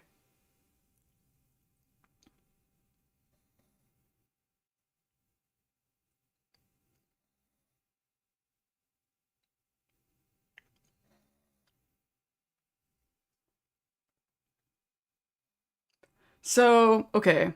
The focus group channel I just made for um basically feedback on the videos. Is that intuitive? Like, um I put a little like film projector icon emoji for that. Maybe I should put it's not really beta tester or beta tester or beta watcher because it's it's not like you're gonna see it ahead of time. At least not for now. Um Feedback on Lindsay's content.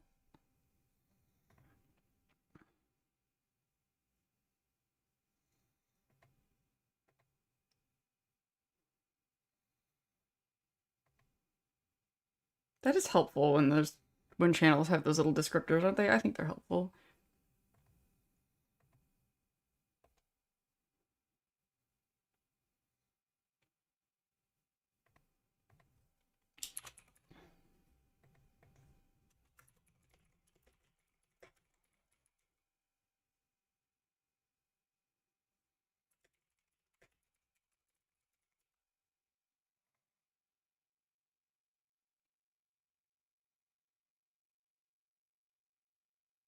Spaghetti monster of nerves.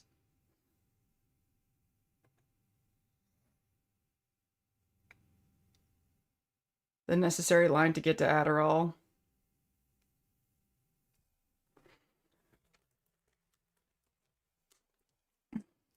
Yeah, we actually did Adderall for a while and graduated to Vyvanse.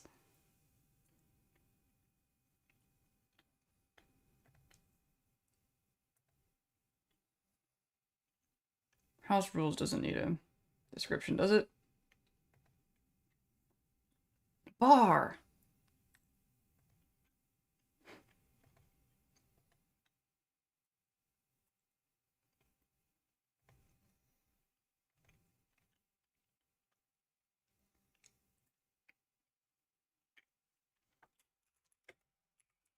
All your saves are belong to us.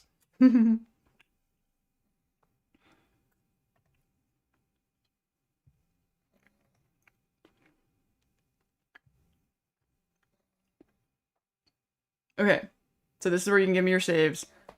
The last thing is the link exchange thing. And I'm just wondering, link exchange just feels like an awkward name for a channel. I'm trying to think more like the context in which we want to share links. Like,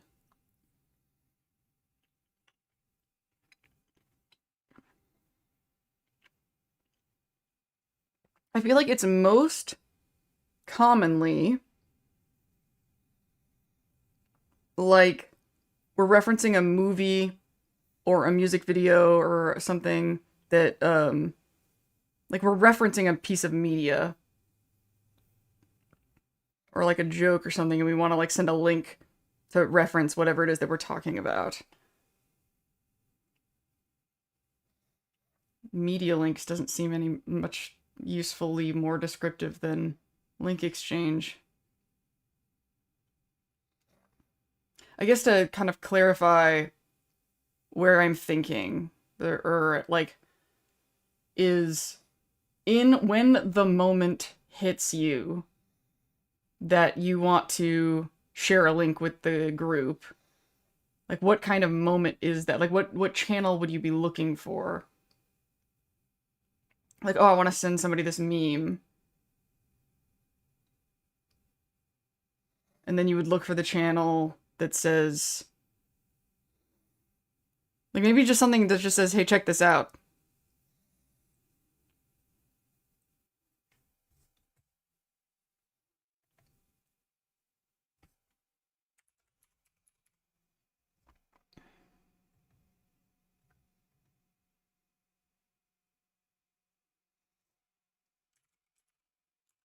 Check out this link. That just feels. Now I'm just picturing that actor, the super autistic coded guy. He was on the chair on the couch in the episode of the Fallout with the ghoul, with the Super Duper Mart. He was in the Super Duper Mart. Um, Now I'm just Maddie something. I feel like he has like a long kind of Greek sounding last name or something. But he's I'm just picturing kind of his voice being like, "Hey, check out this link."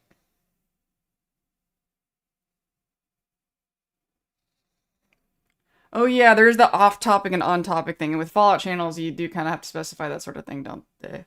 Don't you? I feel like saves could be any saves. I'm probably always going to be asking for Fallout saves, but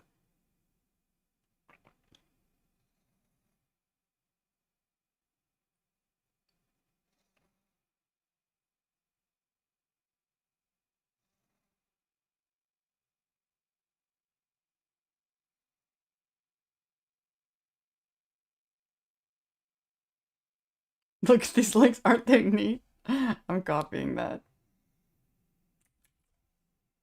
Look at you. You helped. It actually makes me really happy. Let me know if you want credit for that.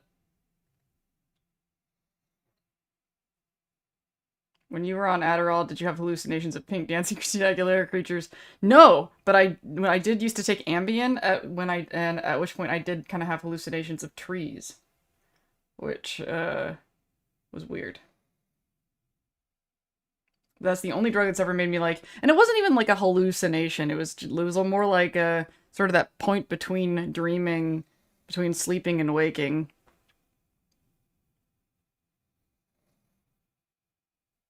Wild Waste, all right, the off-topic, on-topic thing. I'm like, do we need check out this link, check out this Fallout link? It's two different things. I'm like, how exactly do I want to word this? And if we're saying like Wild Wasteland, is that just like, you know what's confusing about Wild Wasteland for off topic is because we're naming a channel where we can talk about not Fallout things, but the name of the channel is a Fallout joke. For some reason, that hurts my autistic brain. I do like the idea of having an off topic because it's like, and I'm just gonna literally call it off topic because then if you're just like, I'm not sure if, what's a fun thing to put for all?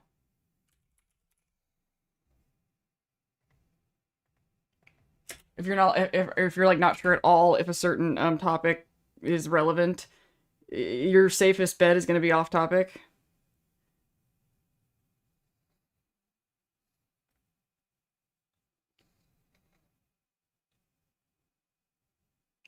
Okay, I'm gonna have one called Fallout Freedom. And what I mean by that is you can talk about anything Fallout related and not have to worry if it's spoiler related or whatever. And talk about Fallout freely.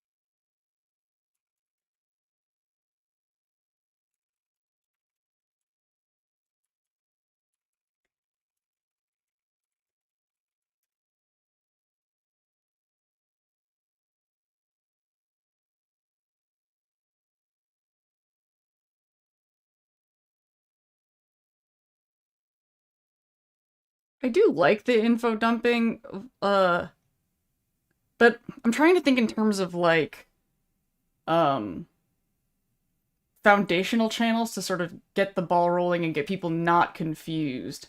Like not necessarily like really specialized. Unless you think like right off the bat we're gonna have problems if we don't have a channel for that specific thing. But like the goal I'm trying to be here with the Fallout and off topic is basically like to release any confusion from the jump about where to post Fallout stuff and where to post not Fallout stuff. You know what I mean? That just seemed like something that should be foundationally established. Um,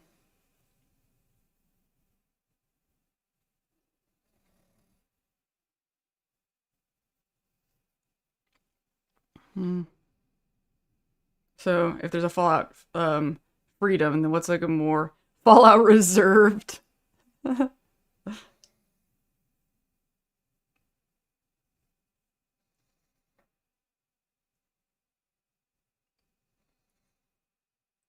Really? Oh, because I want to talk about you know, I saw a channel once not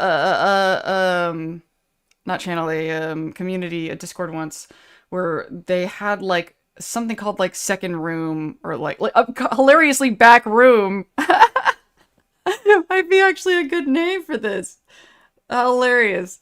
No, I'm not gonna do anything with NSFW because I tried to do that before with Lindsay's echo chamber. Um, like I might tell you guys when I work on like an adult project and the thing, like I wouldn't actually show anything adult in there, but like if anybody wanted to see it. Um, but I don't know if I want like once you tell people they can post adult stuff.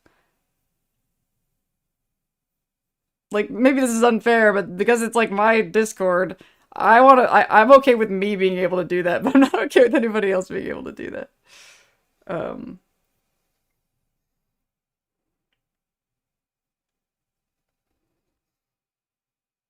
I'm gonna make this more specific. Fallout franchise freedom. Because I don't might not be the place to talk about like fandom or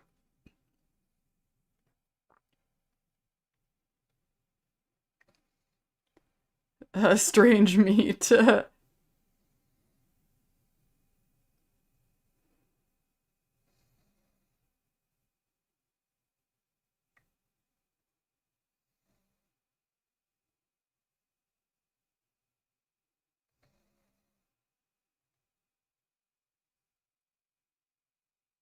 NSFW financial avenues. Heck yeah. And no, I'm not doing anything modeling or anything where anybody's gonna see me naked, unfortunately.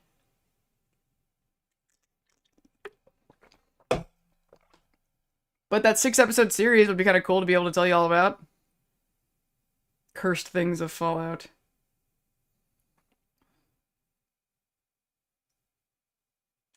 So...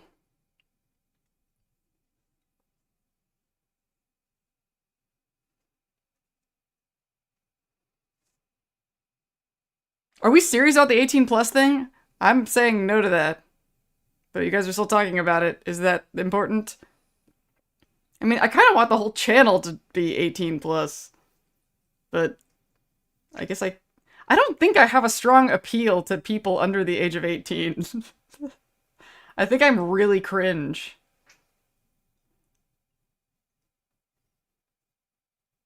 Yeah, I thought the whole thing was I mean, I never really specified that. I wasn't sure if I wasn't, God, that's gonna be a whole other thing. I'm just gonna like strongly urge people who aren't 18. I don't want to set any like rules or anything. I don't want to deal with children either. But remember, this isn't gonna be public, really. It's gonna be on, like, nobody under the age of 18 is gonna click on this. Like, nobody under 18 pays any attention to me.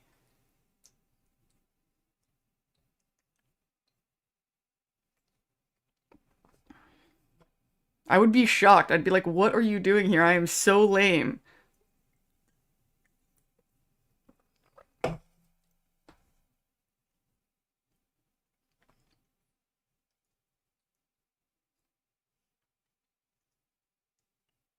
What else do we need?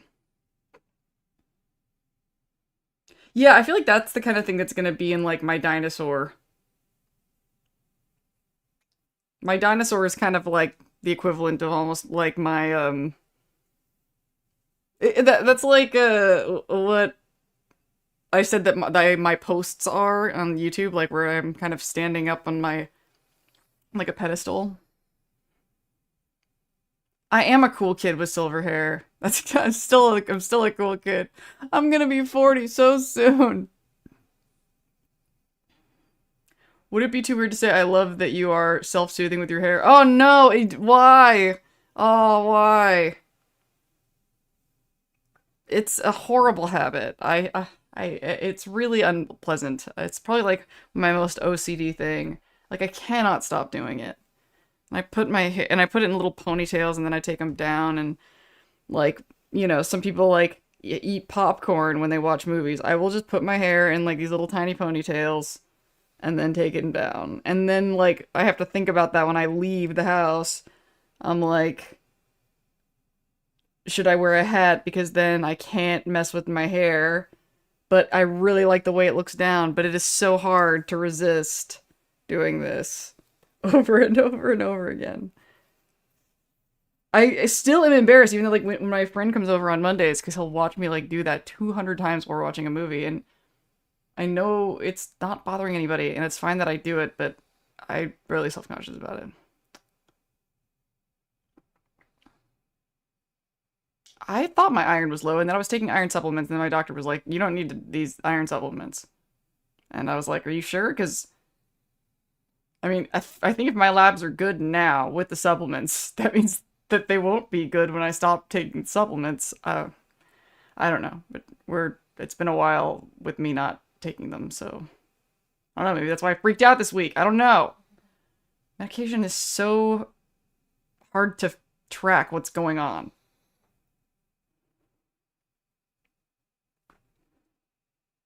Anyone want to admit to being under 25? No way. There's like nobody under 25 gives a shit about me either. Just finding all the words and phrases that get censored out. It's a lot, isn't it? This is another nice thing about Discord. That it's gonna be less, I don't know, broadcast. Like, this is so in front of people, you guys. This is so in front of people what we're doing. Like, it's not just for me, for you too, because this is gonna be, like, on the screen and in the VOD with your names and everything you're saying. Like, this is just so public what we're doing right now.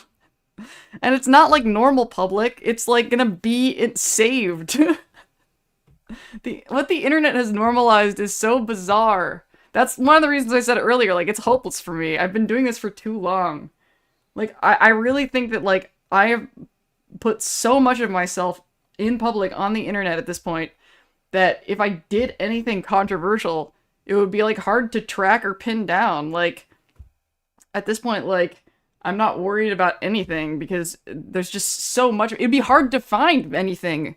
You'd have to watch so much shit to... Oh, man. I'm just like, it's hopeless. Like, I would tell other people, like, be really sure you want to put that much of yourself on the internet, but I feel like I've already paid all of my prices. It's done. It's done. It's hopeless now. I'm alone with the internet. The internet is my hometown. I have so many shades in my hair. That was actually a section that I cut out of one of the videos. Was that, I had like a whole section in there about my hair. Because, when I had like the whole identity disturbance thing going on, I was like obsessed with changing my hair all the time. This was sort of one of those Ruby Slippers moments.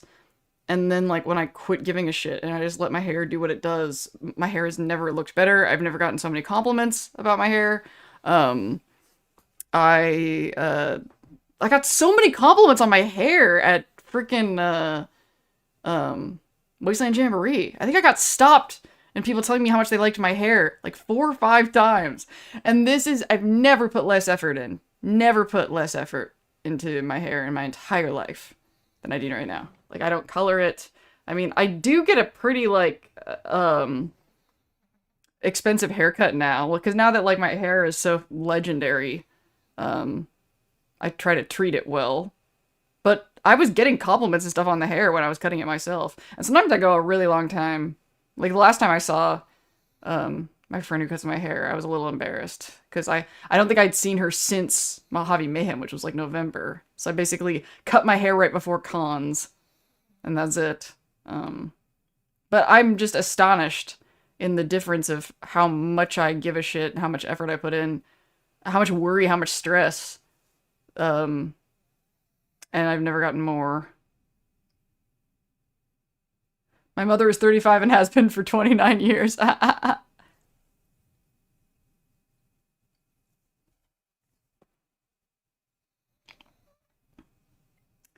Okay, so we have. Oh, I forgot. I don't want to do that.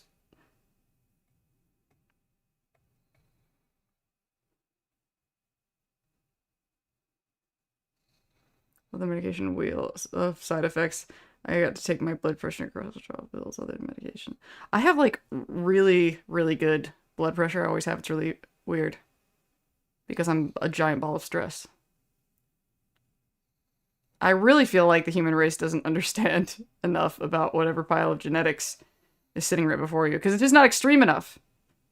My doctor also like doesn't really have me for like I'm like subclinical of EDS and POTS, but I'm not like full clinical on either of them. It's like basically she said it would just be accurate to say that I have what is it? Orthostatic intolerance and hypermobility.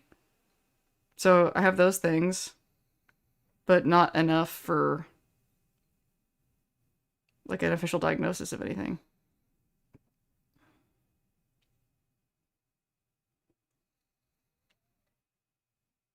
Food over hair. You know, all the times I colored my hair, I always hated the stress of chasing the roots. And I hated it looking messy when my roots started to grow in after coloring my hair. And I like always felt like I had to like try to work that in so that my roots growing in would be like a part of the look. I was kind of obsessed with that. Having it feel like blended and not having like a line. And the amount of neurons that I have been spared by just not coloring my hair, especially because everybody loves the color of my hair. Yeah, grief does age you. I've heard things similar.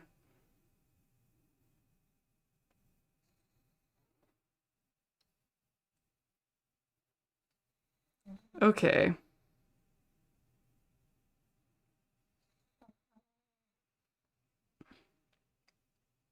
I think that this is enough for now. And I bet we're gonna know. I bet we are going to know.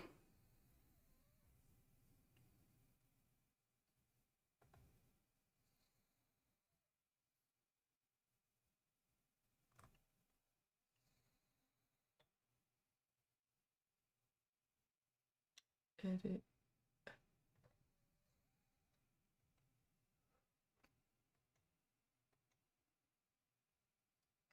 What cap do I want to put on this one?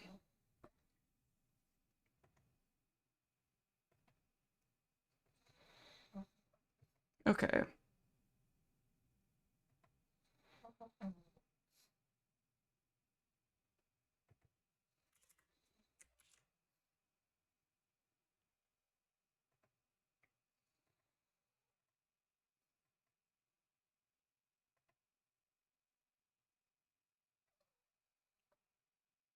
So we have the link. I have the link aside right now, and when the stream is over, I will put it in the description of this very video, and it is set up to be used 100 times. So, which is such a cool, I'm so glad that Discord does that. Toss a coin to your witcher. That was a catchy tune, man. If you want more evidence of the docs not knowing things you think they should know, look up the new studies of GLP-1s and what else they are doing to the brain. You could have a channel suggestions channel where we can list better. That's kind of a focus group, I would say. Focus group is where you give me your and I'll actually put and this Discord is a part of it.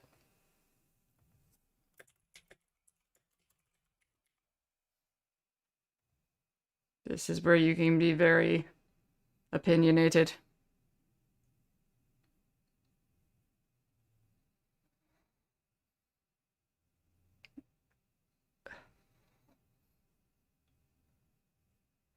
The channels.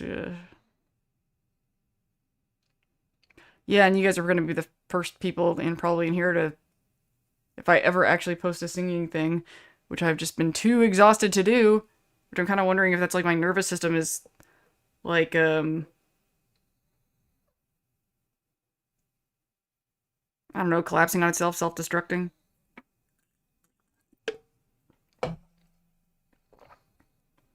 Trading posts? Like trading what though?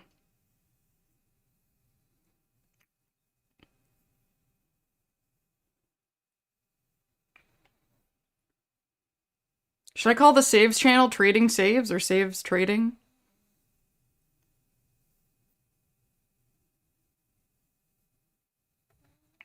Yeah.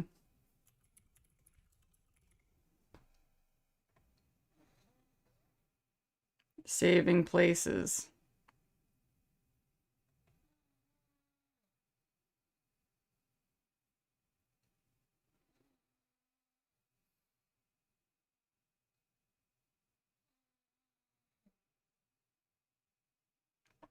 I'm okay with saves trading post for now.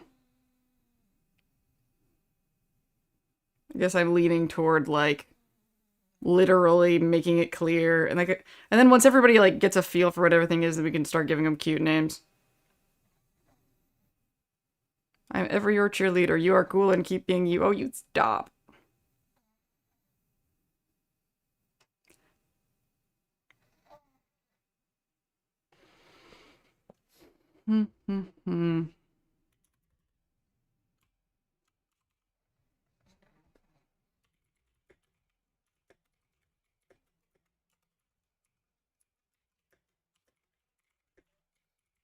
After 100 uses.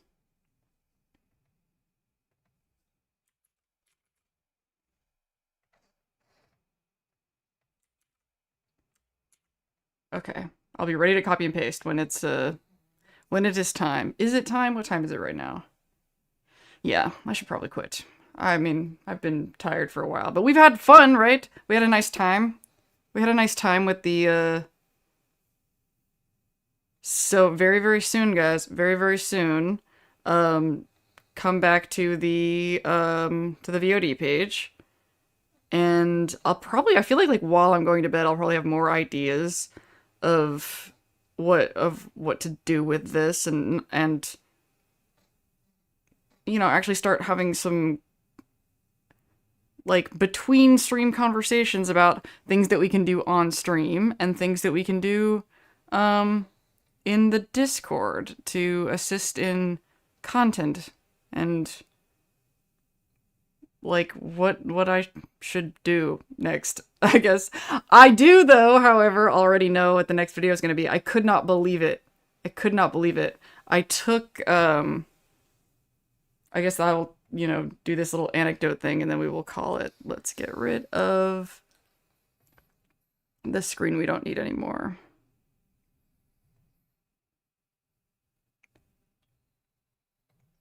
Okay.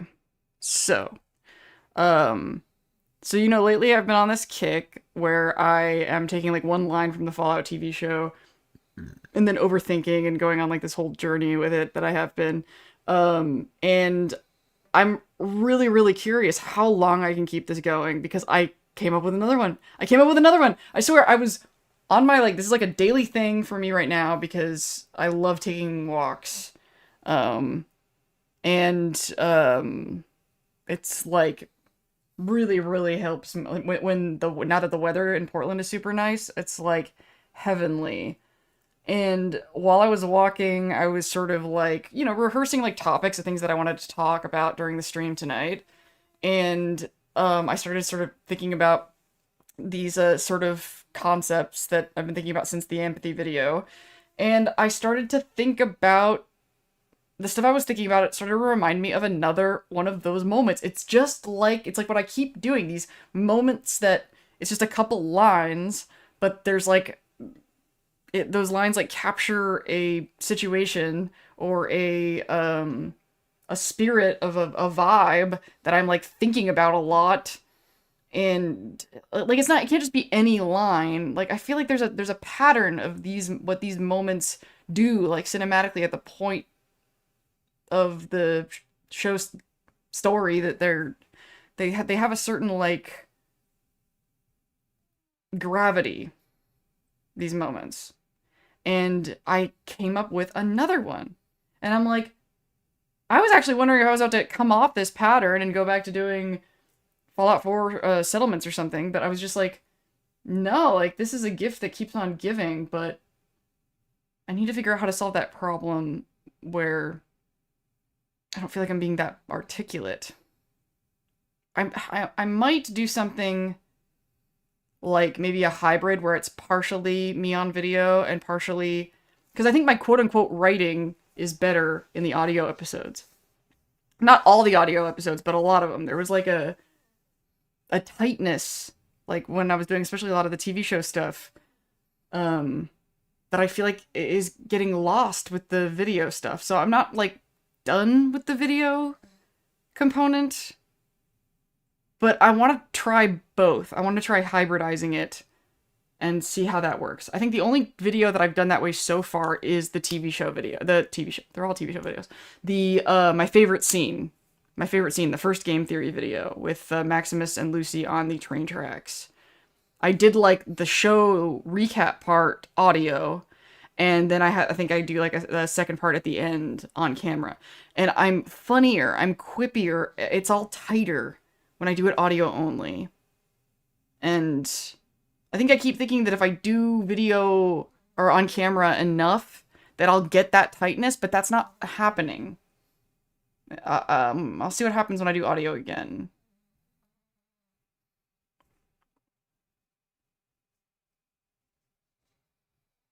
Okay. The Pit is short for Pittsburgh and Fallout. Yes. Yeah, the Pit, like TV drama is it paramedics? Something like that? And then in Fallout, it's the hellhole with the trogs. It was a Fallout 3 DLC. Man, I need to play Fallout 3. It's ridiculous. I can't believe how shallow my experience with that game is. Direct experience, I mean. Okay, I have to go, but I'm putting that link first thing, however long it takes to turn it into a listing, which I feel like is only a couple minutes. It's really not that long. So, keep an eye out, y'all. I will see you all soon. Hopefully, I guess we'll be chatting in the Feral Ghouls thing very soon, and then more decisions will be made. It is so hard for me to end stream. I need a ritual for to end this. Okay, we're ending this. This was fun. You guys are the best. I will see you later. Stay cool.